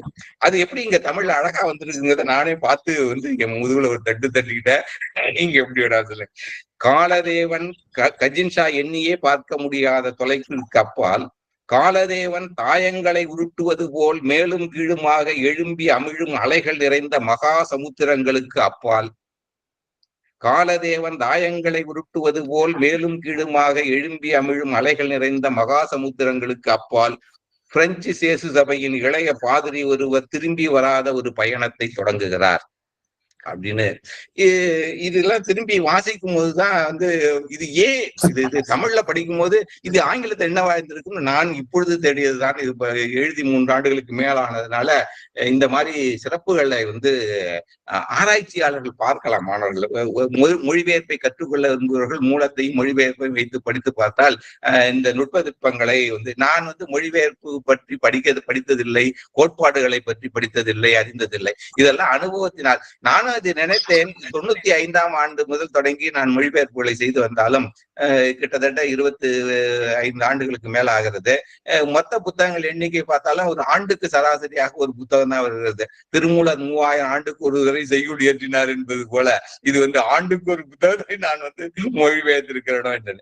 இந்த மொழிபெயர்ப்புகள் எல்லாமே புனைவு அல்லாத மொழிபெயர்ப்புகள் தான் தொடக்க காலத்தில் நேஷனல் புக் ட்ரஸ்ட். ஆனால் நல்ல புத்தகங்கள், இந்தியாவின் தேசிய பண்பாடு, நமது அரசியலமைப்பு, மக்களாட்சி, புரட்சி 1857 போன்ற நூல்கள் எல்லாம் புனைவு அல்லாத நூல்கள் தான். ஆனால் புனைவுகள் மொழிபெயர்க்கும் பொழுதுதான் அவர் மொழிபெயர்ப்பாளர் என்ற ஒரு அடையாளம் எனக்கு கிட்டி இருக்கிறது என்று நான் திடமாக நம்புகிறேன். ஏன்னா நல்ல புத்தகங்கள் புனைவுகள் அல்லாத நூல்கள் அதற்கான விமர்சனங்களோ இல்ல அதை வாசிக்கிறவர்களோ அதை பற்றி பேசுவதில்லை. இல்ல புனைவுகளை மொழிபெயர்த்தவர்களுக்கு கூட சரியான அங்கீகாரம் கிடைப்பதில்லை என்பதை சமீபத்தில் செந்தில்குமார் பற்றி நூல், அவருடைய மீராசாவின் புத்தகங்களை தமிழ்ல மொழிபெயர்த்திருக்கிறார். மலையாளத்திலிருந்து நேரடியாக பல நூல்களை மொழிபெயர்த்திருக்காரு. அது கிட்டத்தட்ட அவர் எப்படி வீச காண்டேகருக்கு அவர் காஸ்ட் ஹிஸ்டரி இருந்தாரோ அது போல மீராசாதுக்கு இவர் செந்தில்குமார் தான் தமிழ் குரல் என்று சொல்லும்படியாக அவர் வந்திருக்கிறார். அந்த ஆராய்ச்சார் நூலை பற்றியே இல்ல இன்னொரு கருநீளமா இன்னொரு புத்தகம், இன்னொரு மீரா சாது என்கிற பெண், இந்த 3 நூல்கள் நான் பெயர் சொல்ல முடிகிறது இப்பொழுது. அந்த நூலுக்கு விமர்சனம் எழுதுகிறவர்கள் மீரா இப்படி எல்லாம் எழுதியிருக்கார், மீரா இப்படி விரிவித்திருக்கிறார் என்றெல்லாம் எழுதியிருக்கிறார்கள் ஒழிய அதை தமிழில் மொழிபெயர்த்த செந்தில்குமார் இதை இப்படி செய்திருக்கிறார், அந்த மொழி நடையில் வளம் இருக்கிறது, அதை சிறப்பாக சொல்லியிருக்கார் என்று ஒரு வரி கூட சொல்லவில்லை என்று. அப்படித்தான் மொழிபெயர்ப்பாளருக்கான அடையாளமும் அங்கீகாரமும் இருக்கிறது. இன்னும் அவர்கள் ஆனால் இதுல இந்த மாதிரியான விஷயங்கள் மொழிபெயர்ப்பாளர்களோட ஆதங்கம் தான். இது காலப்போக்கில் இப்ப நிறைய விருதுகள் கொடுக்கிறார்கள். அதனால எங்களுக்கு கொஞ்சம் வெளிச்சம் எங்க மீது விழுகிறது. 30 ஆண்டு கால அனுபவம் தான் இது போன்ற ஒரு செழுமையை உண்டாக்கி இருக்கிறது என்று நான் நம்புகிறேன். எப்படி பட்டையை தீட்டி தான் வைரத்துக்கு மெருகூட்டுவது போல அதை ஒளிரச் செய்கிறோமோ அது போலத்தான் இது எழுதி எழுத்து படிந்து சொல்வளம் பெருகி இந்த மொழிபெயர்ப்பு சிறந்திருக்கிறது என்று நான் நம்புகிறேன். இந்த புத்தகத்துல ரொம்ப பழங்குடிகளுடைய வாழ்க்கை, அவருடைய நம்பிக்கைகள் இருக்கு பாருங்க. அதுதான் எடுத்த உடனே அந்த புத்தகத்துல ஒரு காட்சி, அந்த பெண்ணுடைய கிமூர் அவளுடைய பெயர். அங்கே ஒரு பெண் இருக்கிறாள், அவள் பெயர் கிமூர். அவள் பிறந்த மாதத்தின் பெயர் அது அப்படின்னு வருது. 3வது வாக்கியம் அதுதான் அந்த நாவல்ல. என்னடா அது நம்ம ஊர்ல பெயர் வைக்கிற முறை அப்ப அங்கேயே தொடங்கி விடுகிறது. இந்த நாவல்ல பழங்குடி மக்களுடைய பண்பாடு அங்க வந்துடுகிறது. இங்க நான் வேலை பார்க்கும்போது ஒருத்தர் மாசின்னு ஒருத்தர் வேலை பார்த்தாரு. நான் அந்த பெயர் எனக்கு புதிதாக இருந்தது. நான் அப்ப இதைதான் நினைச்சுக்கிட்டேன் உடனே. கிமூர் என்பது அந்த பழங்குடி மக்களுடைய மாதம். அவர்களும் இது வச்சிருக்காங்க, கேலண்டர் முறை வச்சிருக்கிறாங்க. கிரிகோரியன் காலண்டரும் கிடையாது, நேஷனல் காலண்டரும் கிடையாது, தமிழ் காலண்டரும் கிடையாது. அவங்களுக்கான ஒரு காலண்டர் இருக்குது. அது நிலவு, அது கதையில அவன் பயணப்படும் போது தொடங்கி இராத நிலவு இப்பொழுது பூரண நிலவாகிவிட்டது என்று ஒரு இடத்துல வருகிறது. அவன் எத்தனை நாள், 15 நாள் பயணம் செய்திருக்கிறான் என்பதை காட்டுகிறது. அந்த நீங்க இவங்க எழுதின மகாஸ்வேதா தேவி எழுதினாங்க இல்லையா, அந்த நாவல், அந்த ஜார்க்கண்ட்ல பழங்குடி தலைவன், அந்த கதை தமிழ்ல வந்திருக்குது. காட்டில் உரிமை. அதுலயும் வந்து அந்த நிலாவை தான் சொல்கிறார்கள். அவர்கள் இந்திய முறைகள்ல வந்து நாம் வந்து அதை விட்டுட்டோம்னு நினைக்கிறேன். பழங்குடி மக்கள்ல வாய்மொழி மரபுகள்ல நிலவின் அடிப்படையிலான காலக்கெடு தான் இருந்திருக்குது. அவ்வளவு எத்தனை நிலவு வந்திருக்கிறது, ஆண்டுகளை சொல்லும் பொழுது கூட எத்தனை நிலவுகள் தான் கணக்கு சொல்றாங்க அவங்க வந்து வருஷத்தை சொல்றது. அப்போ இது மாதிரி அவங்க வந்து பெயர் சொல்றதுல இருந்து தொடங்கி அது என்ன ஆகுறது அவருடைய வாழ்க்கையில ஒவ்வொரு விஷயமா அவங்க பழக்கங்கள் நான் பார்த்திருக்கேன். அதுல சேனைக்கிழங்கு, அவளுக்கு கர்ப்பம் ஆயிடுறா, அவ பார்த்த உடனே சேனைக்கிழங்கு இலைய பார்த்த உடனே திங்கணுங்கிற ஒரு உணர்வு தோன்றுகிறது என்று அவங்களுக்கு. அது வந்து இங்கே நமக்கு கர்ப்பிணி பெண்களுக்கு வந்து சாம்பலை திங்கணும், மாங்காய் திங்கணும் என்கிற உணர்வுகள் எப்படி வருகிறதோ அது போல அவளுக்கு இருக்கிறத சேனைக்கிழங்கு இலையை திங்கிறது அந்த ஊர்ல அந்த பழக்கம் இருக்கிறது என்று சொல்கிறேன். அப்புறம் அவங்க உப்பு, இங்க வந்து கடலே இல்லாத பகுதி, எப்படி அங்க உப்பு, இங்க மலை உப்பு என்று விற்று கொண்டிருக்கிறார்கள். நாங்க வந்து அதை இந்து உப்பு என்று, இந்து உப்பு இல்ல, அது வந்து ராக் சால்ட் என்று சூப்பர் மார்க்கெட்ல எல்லாம் பாக்குறோம். இந்த சாதாரண உப்பு கிலோ 25 ரூபா 30 ரூபான்னா அது கிலோ 150 ரூபா 200 ரூபா ஆகிக்கிறாங்க. அரை கிலோ கூட இருக்கும், அது மாதிரி வச்சிருக்காங்க. இந்த உப்பு தான் அவங்க சாப்பிட்டு இருக்கிறாங்க. அந்த விஷயங்கள் அதை சாப்பிடுங்கிறது தோணும் போது அவர் சொல்றா, மலையின் மெலிதான பாலங்களில் ஆரஞ்சு வண்ண களிமண் போன்றதிலிருந்து பழங்குடி பெண்கள் திரட்டுகின்ற உப்பின் சுவைக்காக அவள் ஏங்கினாள் என்று அது வருது. அந்த உப்பு தாங்கின அது எப்படி அந்த இதை எடுக்கிறாங்கன்னு நீங்க அந்த போற போக்குல அது வந்து மலை உப்பு அங்கிருந்து எடுக்க கல் உப்பு எடுக்கிறார்கள் என்ற அந்த செய்தி. அவ கருவுற்ற செய்தியை அவங்க தன்னுடைய இணையனுக்கு சொல்றா. அவ அப்போ வந்து அவன் சொல்றான், இந்த செய்தி மகிழ்ச்சியா வந்து போய் நெருப்புல ஊது அப்படிங்கிறான். அது வந்து திருஷ்டி கழிப்பது போலவா அந்த மகிழ்ச்சியா என்னன்னு தெரியல. போய் நெருப்புல ஊது அப்படின்னு சொன்னா அவர் அந்த மூங்கில் குழாய் எடுத்து வந்து அதுல ஊதுறா, தீப்பொறி பறக்கிறது, அது மகிழ்ச்சி, அதாவது அது பெருக்குவது போல. அவர் சொன்னாரு வந்து நெருப்பு தான் எல்லாரையும் ஒன்று சேர்க்கிறது என்று அது சொல்றாங்க. ஏன்னா பழங்குடிகள் எல்லாம் வந்து சேர்றாங்க, ஒரு இடத்துல சேர்ந்து இருக்கும் போது அவங்களுக்கு வந்து பெரிய கொட்டகை குழுமுகிறார்கள். ஏன்னா அடுத்து ஆங்கிலேயர்களோட பேச வேண்டிய தேவை இருக்கிறது. அவங்க எடுத்து வராங்க. ஒரு இடத்துல வந்து அவங்க சண்டை போட்டதுனால அவன் தீக்கிரையை ஆக்கிட்டான் அவங்க குடியிருப்பு பகுதி. ஏன்னா திரண்டு இங்க வந்துடுறாங்க. இது பழங்குடி அங்க சேர்ந்து இருக்கும் போது அவங்க கணப்பு வச்சிருக்காங்க. கணப்புல போய் எல்லாம் போய் உட்கார்ந்து இருக்காங்க. அப்பதான் அவர் சொல்றாரு, நெருப்பு தான் எல்லாரையும் ஒன்றாக சேர்க்கிறது என்று. அதை தஞ்சாவூர் கவிராயர் சுட்டி காட்டினார். அது போல அவன் சொல்றான், அந்த ஒவ்வொரு பெண்ணும் அதுக்கு போற போக்குல வந்து கதாசிரியர் நிறைய விஷயங்களை வந்து சொல்லிட்டு போறாங்க. பெண் உரிமை சிந்தனைகள் அதுல வருது.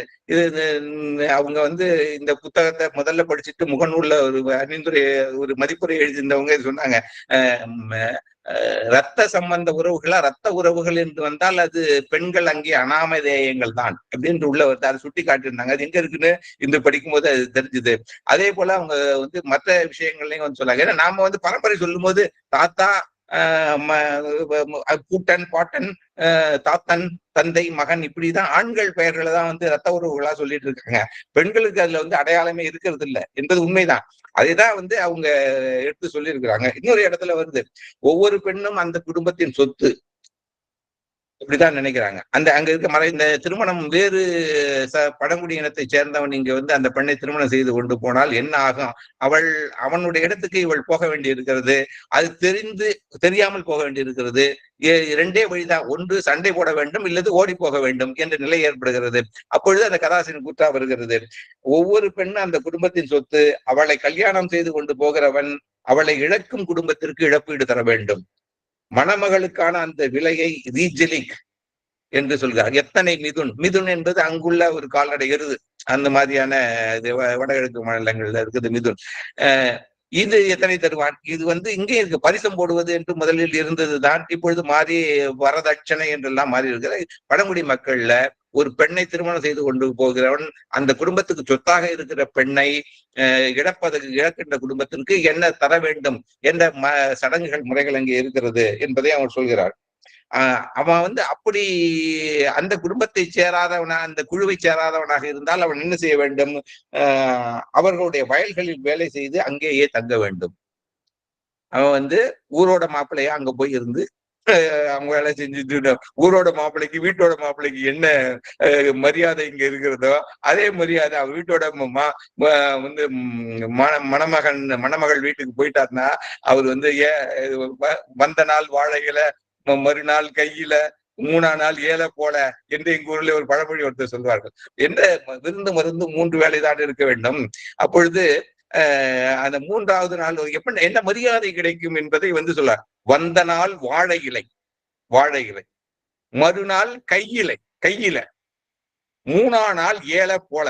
ஏண்டா இங்க இருக்கிற ஏழை போலன்னு அவனை பேச ஆரம்பிச்சுடுவாங்க அப்படின்னு மரியாதை இப்படித்தான் இருக்கும். 3 நாளுக்கு மேல விருந்தும் மருந்தும் 3 வேளைன்னு நம்ம ஊர்ல பழமொழியும் அதனால் தான் இருக்கிறது.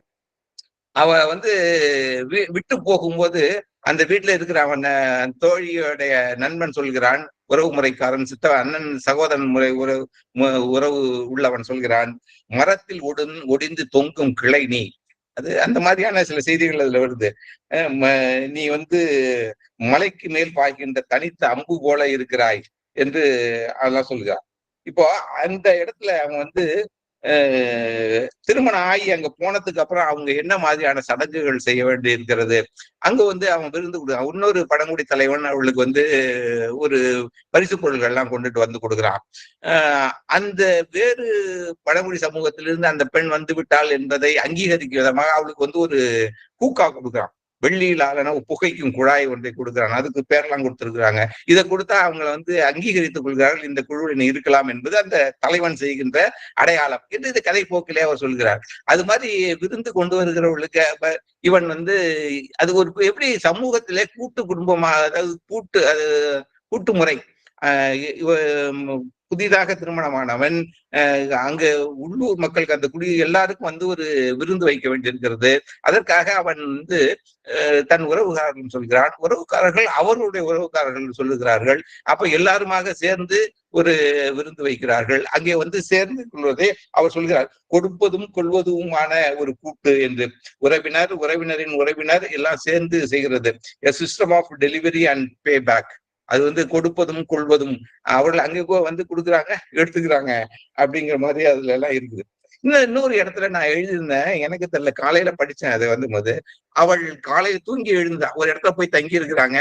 போற வழியில இந்த தன் பிறந்த இடத்துல இருந்து புகுந்த இடத்துக்காக அவ போறா. போகும்போது அது நெடும் பயணம். அது ஒரே நாள்ல 15 நாள் ஆகுறது போறதுக்கு. ஒரு இடத்துல இருந்து மிஷ்மியிலிருந்து அபோர்ல இருந்து மிஷ்மி இனத்துக்கு போறதுக்கு. அப்போ தங்கிய வழியில் தங்குற ஒரு இடத்துல காலையில எழுந்து அவள் she stepped out to wash out to the water point அப்படின்னு இருந்தது இங்கிலீஷ்ல. தெரிஞ்ச இது என்ன, நான் இதை படிச்சோன்னா வெளியில போய் அவங்க ஆற்றங்கரை, நதிக்கரை தான், பெரிய நதி, பிரம்மாண்டம் பிரவகித்து ஓடுகிற பிரம்மபுத்திரா நதி இருக்கிறது. அதன் கிளையாறுகள்லாம் இருக்குது. அதெல்லாம் சொன்னாங்க. ஒவ்வொரு ஆளுக்கும் வேற ஏதோ பேர்லாம் அவங்க சொல்லிட்டு இருக்கிறாங்க. அவ்வளவு ஆறுகள்லாம் ஓடுது. அவ டு த வாட்டர் பாயிண்ட் அப்படின்னு இருக்குது. இதை எனக்கு தெரியல, நான் எப்படி நீர் இருந்த இடத்துக்கு போனால் அப்படின்னா சரியா வருமா இருந்தது. அது தமிழ்ல எழுதி புத்தகத்துல அச்சா இருக்குது. அவள் நீரடிக்கு போனாள் அப்படின்னு நான் அதை எழுதியிருக்கிறேன். பக்கம் 92. தெரிஞ்சது எனக்கு இதெல்லாம் மறந்துட்டேன். நான் இப்போ திரும்ப மறு வாசிப்புலதான் இந்த விஷயத்த பாக்குறேன். இந்த விஷயத்த பேசும்போது நான் அதுக்கு முன்னாடி இது சம்மந்தம் வேற எங்கேயோ வேற ஒரு குறிப்பு எங்கேயோ படிச்சதுதான். ஒரு கிராமத்துல ஒரு வயசான அம்மாவை அவங்க போகும்போது அவங்க கேட்கறாங்க, எப்பா போறியா, என்னை போய் அந்த காரடியில கொண்டு போய் விட்டுட்டு போ அப்படின்னு அவர் எப்படி தமிழ் அவங்கள்ட்ட புழங்கிட்டு இருக்குது என்பதை அவர் சொல்றார். அவர் பஸ் ஸ்டாண்ட்ல கொண்டு போய் விடுங்கிறத அந்த அம்மா சொல்லுது, நீங்க கொண்டு போய் என்னை கார் அடியில கொண்டு போய் விட்டுட்டு போ அப்படின்னு. இந்த கார் அடி அப்படிங்கிறது நமக்கு தெரியும், ரயில் அடி. ரயில் அடிங்கிற சொல்லி எல்லாருக்கும் தெரியுது. நம்ம ஊர்ல எல்லாம் புழக்கத்துல இருக்குது. ரயில் அடிக்கு போவாங்க, இந்த விளம்பரமே ரயில் அடி அருகில், ரயில் அடிக்கு பக்கத்தில், இதெல்லாம் நம்ம சொல்லிட்டு இருக்கோம். அப்ப ரயில் நிக்கிற இடம் ரயில்வே ஸ்டேஷன், ரயில் அடி. இதுக்கு ஒரு தோற்றுவாய் எங்க வந்தது அப்படின்னா தேரடி. நம்ம ஊர்ல கிராமத்துல தேர் நிலை கொண்டு இருக்கிற இடத்துக்கு பேரு தேரடி இல்லையா? அது மாதிரி அடி என்பது நிலை கொண்டு இருக்கிற இடம் அப்படிங்கறது அது சொல்லிட்டு அப்புறம் இதை எப்படி என்ன சொன்னாங்கன்னா, இந்த நிலைகள்ல இந்த டாய்லெட் எல்லாம் எழுதுறாங்கல்ல அரசு அலுவலகங்கள்ல எல்லாம், அதுக்கு நாங்க இப்ப தமிழ் பல்கலைக்கழகத்துல தான் யாரும் சொன்னாங்கன்னு நினைக்கிறேன். அப்ப நாங்க அந்த இடத்துல நீரடின்னு எழுதி வச்சோம். நாங்க தெரில, நீங்க கேட்கணும். அந்த எண்ணம் அது எழுதும் போது எனக்கு தோன்றி இருக்க வேண்டும். நான் அதை எழுதிட்டேன், நீரடி. அந்த வாட்டர் பாயிண்ட் என்கிற இடத்த நீரடி என்று எழுதிருக்கேன். இது மாதிரி சில இடங்கள்ல வந்து நம்மளுடைய மொழிபெயர்ப்புடைய நுட்பங்களும் சில விஷயங்களும் நமக்கு வந்து தெரிகிறது. அது கூடவே இந்த பழங்குடி மக்களுடைய வாழ்க்கை வரலாறு செய்திகள், பாதிரியார் அவருடைய பயணம், அவர் போய் வந்த அவர் எதிர்கொண்ட பிரச்சனைகள், இது எல்லாம் அவங்க சுட்டு காட்டாங்க. நான் வந்து ஒரு சில பகுதிகளை மட்டும் பேசியிருக்கிறேன். இது படிக்கும் பொழுது இது மானுடவியல் நோக்கில பழங்குடி மக்களுடைய வாழ்க்கை வரலாறு, அவருடைய சடங்குகள், சம்பிரதாயங்கள், அதை பத்தி எல்லாம் அவரு 2 குழந்தை பிறந்தால் சில சமூகங்கள்ல இரட்டை குழந்தைகளை கொன்று விடுவார்களாம். அதே அந்த நூலாசிரியர் சொல்கிறார். அந்த அவளுக்கு பிறக்கிற இரட்டை குழந்தைல ஒன்று இறந்து பிறக்கிறது, ஸ்டில் பார்ன். ஆனா இன்னொன்னு இருக்குது, அது அதுக்கப்புறம் இறந்து போயிடுது. அந்த இறந்து போன குழந்தைகளுடைய ஆவிகள் பூமிக்கு கீழே போயிடுமா. அந்த பூமிக்கு கீழே போன ஆவிகள், அந்த ஆத்மாக்கள், அது வந்து டான்ஸ் ஆடுமா. அந்த நாட்டியம் ஆடுவதுதான் பூகம்பமாக வெளிப்படுகிறது. இது அவருடைய நம்பிக்கை. அது வந்து நூலாசிரியர் அந்த கதையை நூலில் உள்ளே சொல்கிறார். இப்படி பார்க்க பார்க்க நிறைய செய்திகள், இதெல்லாம் வந்து நூல் எழுதும் போது, நூல் வந்த பிறகோ வந்து நான் மொழிபெயர்த்து எழுதும் பொழுது குறிப்புகளை எடுத்துக்கொள்வதில்லை. இப்பொழுது மறு வாசிப்பிலே இந்த மாதிரியான பல நுட்பங்களும் செயல்களும் அரிய விஷயங்களும் இதில் கிடைக்கின்றன. ஆகவே இந்த ஜவஹர்லால் நேரு பல்கலைக்கழகத்துறை மாணவர்கள், தமிழ்துறை மாணவர்கள் இந்த மாதிரியான விஷயங்களை படிக்கும்போது இது மாதிரி புதிய கோணத்துல பல செய்திகளை தெரிந்து கொள்வதற்கு இதிலே வாய்ப்பு இருக்கிறது. அதை நானும் எடுத்து சொல்வதற்கு எனக்கு வந்து அதுல உப்பு சிந்தி போயிடுது, குழாயில மண்ணு இதுல போட்டு வைக்கிறாவ. மிதுன்களுக்கு மேய்ஞ்சிட்டு வர மாட்டுக்கு வந்து அவ கொஞ்சம் உப்பை கொடுக்குறா, அது சுவையா நக்குது. மாட்டுக்கு வந்து நம்ம உள்ளூர்ல கழனி தண்ணி போடும்போது அதுக்கு கொஞ்சோண்டு உப்பு போட்டு காட்டுறதெல்லாம் உண்டு. நீங்க கிராமத்துல இருந்து மாடு வளர்த்துறவங்களுக்கு தெரிஞ்சிருக்கும், இன்னும் செய்வாங்க. சில சமயங்கள்ல வந்து தவிட போடுவாங்க. அதோட சிலர் வந்து அதுக்கு சுவை கூட்டுவதற்காக ஆட்டுக்கு உப்பு போட்டு பார்த்திருக்கேன் நான். மாட்டுக்கு போட்டது இல்லையா. இந்த மாடு மேய்ஞ்சிட்டு வர மிதுனுக்கு வந்து அவ உப்பை கொடுக்குறா, கல் உப்பை கொடுக்குறா. அதை எடுக்கிறா. இன்னொரு முறை அதை எடுக்கும் போது வந்து கீழே விழுந்து தவறி கொட்டி போயிடுது. உப்பு கொட்டி போடுவது அபசகுணம் தானே என்று நினைக்கிறாள். அது போல தான் பின்னாடி குழந்தை பிறக்குது, இதெல்லாம் பேசுகிறான். அவன் ஒரு கனவு காண்கிறான். கனவுக்கு என்ன பொருள் வருகிறது? அந்த கனவில் கண்ட காட்சியினால வந்து அது ஒரு அவசகனம். நீ அந்த தீமையை கனவின் மூலம் கொண்டு வந்தவன் நீதானே என்று சொல்கிறார். அவர் சொன்னார் வந்து தறியை வெட்டி போடுவது அதுதான் வந்து மனவிலக்குக்காக பெண் காட்டுகின்ற அடையாளம். நான் விட்டு போகிறேன் உன்னை விட்டு என்று. ஆனால் மிக தீர்க்கமான உறுதியான பெண்ணாக அவளை படக்கூடிய பெண்களா இருந்தாலும் பெண்கள் இவனுக்கு ஒரு இடத்துல அவன் சொல்றா, இவன் என்ன இவ்வளவு மூட நம்பிக்கைகளோட இருக்கிறான்னு அவன் சொல்றான். அவன் வந்து சகுனங்களை பார்த்து விட்டு தான் வெளியிலே போவான், அப்படியெல்லாம் இருக்கும், அப்படிப்பட்டவனாக இவன் இருக்கிறானே என்றெல்லாம் கூட அவள் சொல்கிறாள்.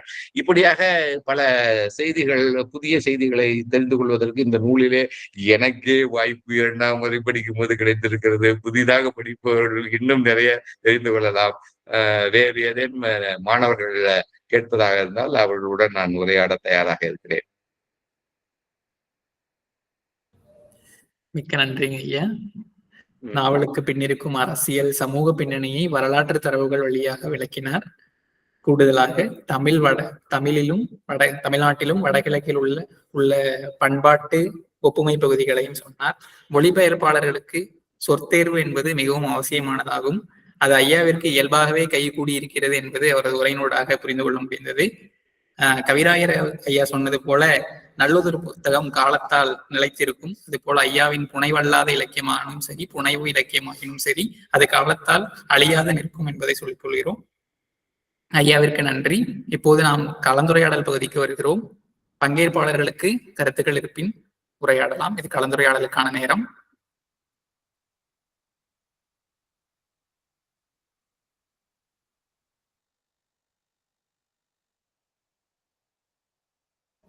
பங்கேற்பாளர்கள் காலம் தாழ்த்தாது தங்களது கருத்துக்களை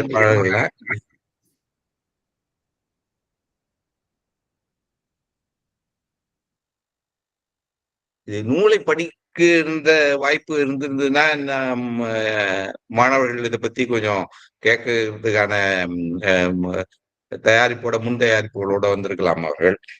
அதனால இது ஒரு பெரிய புத்தகமாகவும் வேற இருக்குது.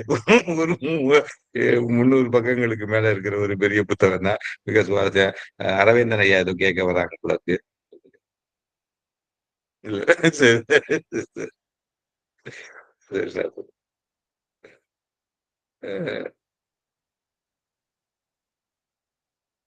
இந்த புத்தகத்தை பற்றி அதிகம் முதல் பாவண்ணன் என்ற ஒருவர், அவர் எழுத்தாளர் நமக்கு தெரியும். அவரும் வந்து சாகித்ய அகாடமியுடைய மொழிபெயர்ப்புக்கான விருதை பெற்றவர். கன்னடத்திலிருந்து தமிழுக்கு மொழிபெயர்க்கிறவர். சிறுகதை, பல கட்டுரைகள், 100 புத்தகங்களுக்கு மேல எழுதியிருக்கிறார்.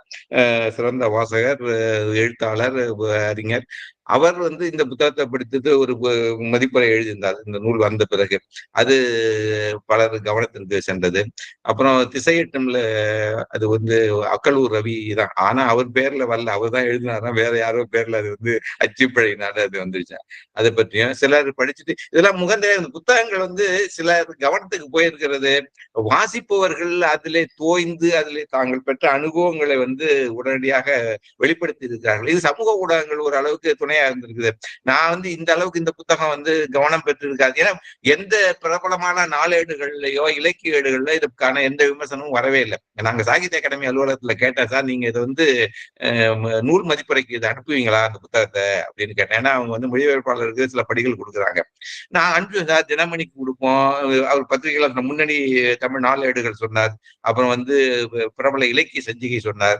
அவங்க எல்லாம் எதுவுமே போடல. இந்த இதுதான் திசையட்டும்ல தான் வந்தது. அவங்க அனுப்புனதுதான், அது அனுப்புற காப்பியில வந்து போட்டதுல அவங்கதான். பாக்கி பிரபலமான நாளேடுகள்லயோ இலக்கிய சஞ்சிகைகளிலேயோ இதற்கான விமர்சனங்கள்ல எதுவும் வரல. ஏன்னா அதெல்லாம் கவனிக்கிறதுல. ஏன்னா அவங்க வந்து பார்க்கலாம், இதுல வந்து இது மொழிபெயர்ப்பாளர் பற்றிய வந்து பார்க்கலாம், இது யாரும் தெரியாத, ஊர் பேர் தெரியாத ஒருத்தரா இருக்கிறாருன்னு பார்க்கலாம். இந்த புத்தகத்தை பற்றிய ஒரு இதுங்களை, புத்தகத்தை பற்றிய குறிப்பு அதுல இருக்கு, பின்ன அட்டையில இருக்குது. இருந்தாலும் கவனத்தை பெறாமல் போட்டு அவங்க வந்து அதுக்கு முக்கியத்துவம் கொடுக்காம இருந்திருக்கிறாங்க.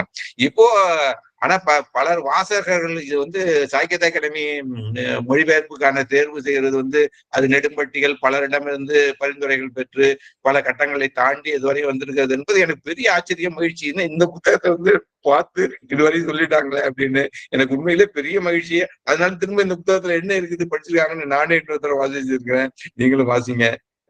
சொல்லுங்க, எப்படி நவில் தோறும் நூல் நயம் போலும் பயில் தரும் பண்புடையாளர்கள், அது ஒரு விஷயம் இருந்தாலும் படிக்க படிக்க புதிய செய்திகள் கிடைக்கிறதா, படிக்கிறது கிடைக்கும் என்று நான் நம்புகிறேன். வாசியுங்கள். இப்பொழுது தொடர்ந்து கேள்விகள் இருந்தால் கேட்கலாம், அல்லது நாம் நிகழ்ச்சியை நிறைவு செய்து கொள்ளலாம்.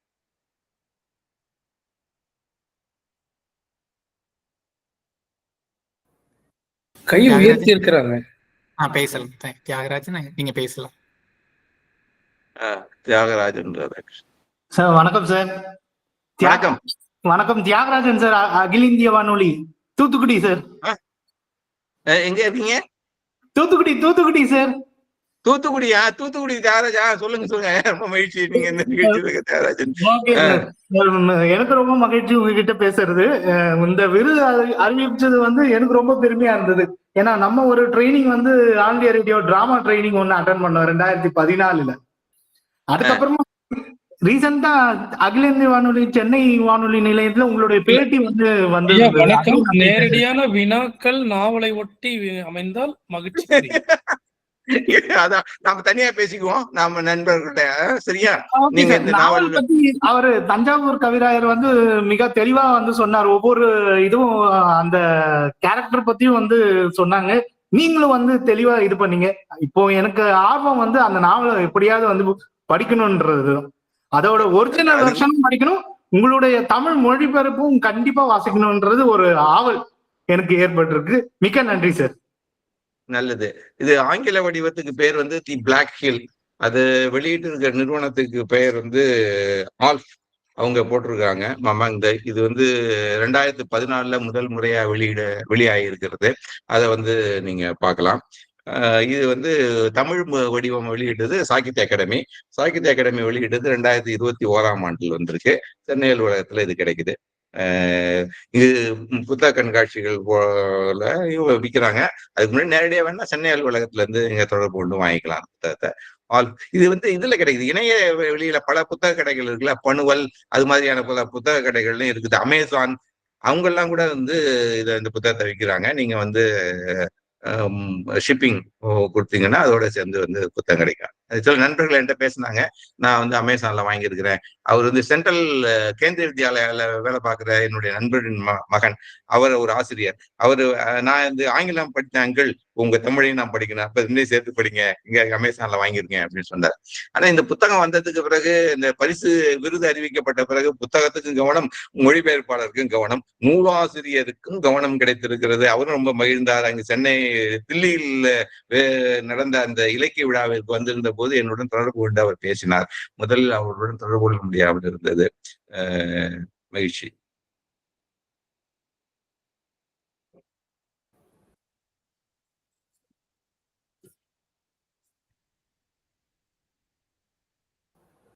சரி, நிகழ்ச்சியை நிறைவு செய்து கொள்ளலாம். நிறைய நண்பர்கள் யாருக்கும் கேள்வி இல்லை, இருந்தாலும் மின்னஞ்சல நீங்க பேசுங்க. தொலைபேசி என்ன அவர்கிட்ட இருக்கு. நீங்க வேற ஏதாவது வாசித்து அதுக்கப்புறம் பேசணும்னா நேரடியாக கூட நீங்க பேசலாம். நானும் வந்து உங்களுடன் உரையாடுவதற்கு மகிழ்ச்சியாக காத்திருக்கிறேன். இன்னொருவர் கையை உயர்த்திருக்காருங்க, அவர்கிட்ட பேச. ஆமா, தமிழ் திணை நீங்க பேச, உரையை ஒட்டி பேசுவதனால ஓப்பன் கியூன்னு போட்டிருக்க, என்ன பண்ணும்? தமிழ் திணை ஓப்பன் கியூ. வணக்கம் வணக்கம் வணக்கம் வணக்கம். நான் திருச்சியில் இருந்து நெடுஞ்செழியன் பேசுகிறேன். வணக்கம் நெடுஞ்செழியன். நான் இந்த கருங்குன்றம் நாவல் குறித்து சில செய்திகளை நான் பார்த்திருக்கிறேன். அதை படிக்க வேண்டும் என்ற ஆவல் இருந்தாலும் ஐயா சொன்னதை போல அதை படிப்பதற்கு எனக்கு வாய்ப்பு இல்லாமல் போய்விட்டது என்று சொன்னால் கூட, தஞ்சாவூர் கவிராயர் ஒரு சிறந்த மொழிபெயர்ப்பாளர் என்பதை நான் நன்கு அறிவேன். ஏன்னா நான் அவரோடு அவருக்கு கீழ் பணியாற்றியவன் தமிழ் பல்கலைக்கழகத்துல. அந்த வகையில வந்து ஐயாவினுடைய மொழிபெயர்ப்பு ஒரு சிறந்த மொழிபெயர்ப்பாளர். ஒரு மொழிபெயர்ப்பாளர் ஒரு மொழிபெயர்ப்பு நாவல் பற்றி பேசியது சிறப்பாக இருந்தது. அது மட்டுமல்ல, ஒரு ஒரு உரை, அவருடைய உரையாடல் என்பது ஒரு கவிதை வடிவில் இருந்தது. அந்த கதாபாத்திரங்களோடு கேட்கிற நாங்கள் நெருங்கி செல்வதற்கு ஒரு உதவியாக அது இருந்தது. அதே போல மொழிபெயர்த்த ஐயா சொன்னதை போல எல்லோரும் படிக்காமல் வந்து விட்டதுதான் குறை என்று சொன்னார்கள். அது ஒரு வகையில் உண்மைதான். யாரும் அதை வாசித்து விட்டு வந்திருந்திருக்க வேண்டும் என்று. ஆனாலும் கூட கவிராயருடைய அந்த வார்த்தை, அவர் கதை சொல்லுகிற போக்கில் அந்த கதையோடு நாம் ஒன்றி போவதற்கு ஒரு வாய்ப்பை ஏற்படுத்தி கொடுத்தது என்பதிலே எனக்கு ஒரு மகிழ்ச்சி. நிச்சயம் இந்த கருங்குன்றம் நாவலை படிக்க வேண்டும். ஏன்னா இந்த வடகிழக்கு மக்களை பற்றிய ஒரு நாவலாக இருக்கிறது. நான் ஒரு 5 ஆண்டுகளுக்கு முன்பு நான் அஸ்ஸாம் சென்று, அஸ்ஸாமிலிருந்து சிரம்புஜி வரை நான் சென்றிருந்தேன். அந்த பகுதிகளிலே ஷில்லாங் செல்லுகிற போது அந்த பகுதியெல்லாம் பார்த்தேன். அங்கே பர்மாவில் இருந்து காட்டு வழியாக வந்தவர்கள் எல்லாம் தமிழ் பேசியதெல்லாம் நான் பார்த்தேன். அந்த மக்களை எல்லாம் நாங்க பார்த்தோம். நாங்க பார்த்தபோது நமக்கும் அவர்களுக்குமான ஒரு நெருங்கிய தொடர்பு இருந்ததை போல இருந்தது. நாகாலாந்து போகல நான். அந்த சிரபுஞ்சி பகுதியெல்லாம் பார்க்கிற போது மக்களுடைய அந்த தொன்மங்கள், அவர்களுடைய வழிபாட்டு முறைகள் எல்லாமே நம்முடைய சுடலை மாடனை சொல்றது மாதிரி, நம்ம ஐயனார கும்பிடுறது மாதிரியான சில செய்திகள்லாம் நான் வந்து சிரபுஞ்சில பார்த்தோம். அதுக்கெல்லாம் காசு கொடுத்து அந்த கோயிலுக்குள்ளார எங்களை அனுமதிச்சாங்க. அந்த வகையில வந்து எனக்கு இந்த கருங்குன்றம் நாவல் வந்து மீண்டும் ஒரு வட இந்தியாவை பற்றியான ஒரு முழுதான புரிதலுக்கு அதை படிக்க வேண்டும், அதை முழுமையாக புரிந்து கொள்ள வேண்டும் என்பதிலே கவிராயருடைய உரை எனக்கு உதவியாக இருந்தது என்ற வகையிலே என்னுடைய நன்றியை தெரிவித்துக் கொள்கிறேன். வணக்கம். கருத்துக்களுக்கு நன்றி. நிகழ்வுக்கு முடிச்சிடலாமாங்கய்யா? முடிக்கலாங்க தம்பி. இந்த நிகழ்ச்சியினுடைய நோக்கம் வந்து இந்த நாவலினுடைய வாசிப்பு எல்லையை கூட்டுவதுதான். இந்த அறிமுகத்தினோட இதை ஒட்டி நிறைய பேர் வாசிப்பாங்கன்னு அவளை இந்த நாவலுக்காக வாசகர் வட்டத்தை பெருக்குவது இதனுடைய மிக முக்கியமான நோக்கம். அந்த நோக்கத்தை இருவருமே செய்திருக்கின்றார்கள். அறிமுகம் வழியாகவும் எப்படி வாசிக்க வேண்டும் என்பதன் வழியாகவும் இருவருமே செய்திருக்கின்றார்கள். தீபன். சரிங்க, நன்றிங்க. அவசியம் வாசிப்போம். நிகழ்வின் இறுதி பகுதிக்கு தற்போது வருகிறோம். JNU சிறப்பு நிலை தமிழ் துறை ஒருங்கிணைத்த இன்றைய அமர்வில் கருங்குன்றத்தை முன்வைத்து தன் கருத்துக்களை பகிர்ந்து கொண்ட தஞ்சாவூர் கவிராயர் ஐயா அவர்களுக்கும், ஏற்புரையை வழங்கிய கண்ணையன் தட்சிணாமூர்த்தி ஐயா அவர்களுக்கும் JNU சிறப்பு நிலை தமிழ்துறை சார்பில் நன்றியை தெரிவித்துக் கொள்கிறோம். மேலும் இந்நிகழ்வில் பங்கேற்று கருத்துக்களை பகிர்ந்து கொண்ட நண்பர்களுக்கும், பேராசிரியர்களுக்கும், ஆய்வாளர்களுக்கும் JNU சிறப்பு நிலை தமிழ்துறை சார்பில் நன்றியை தெரிவித்துக் கொள்கிறோம். மற்றும் வேறொரு நிகழ்வில் சந்திப்போம். அனைவருக்கும் நன்றி, வணக்கம்.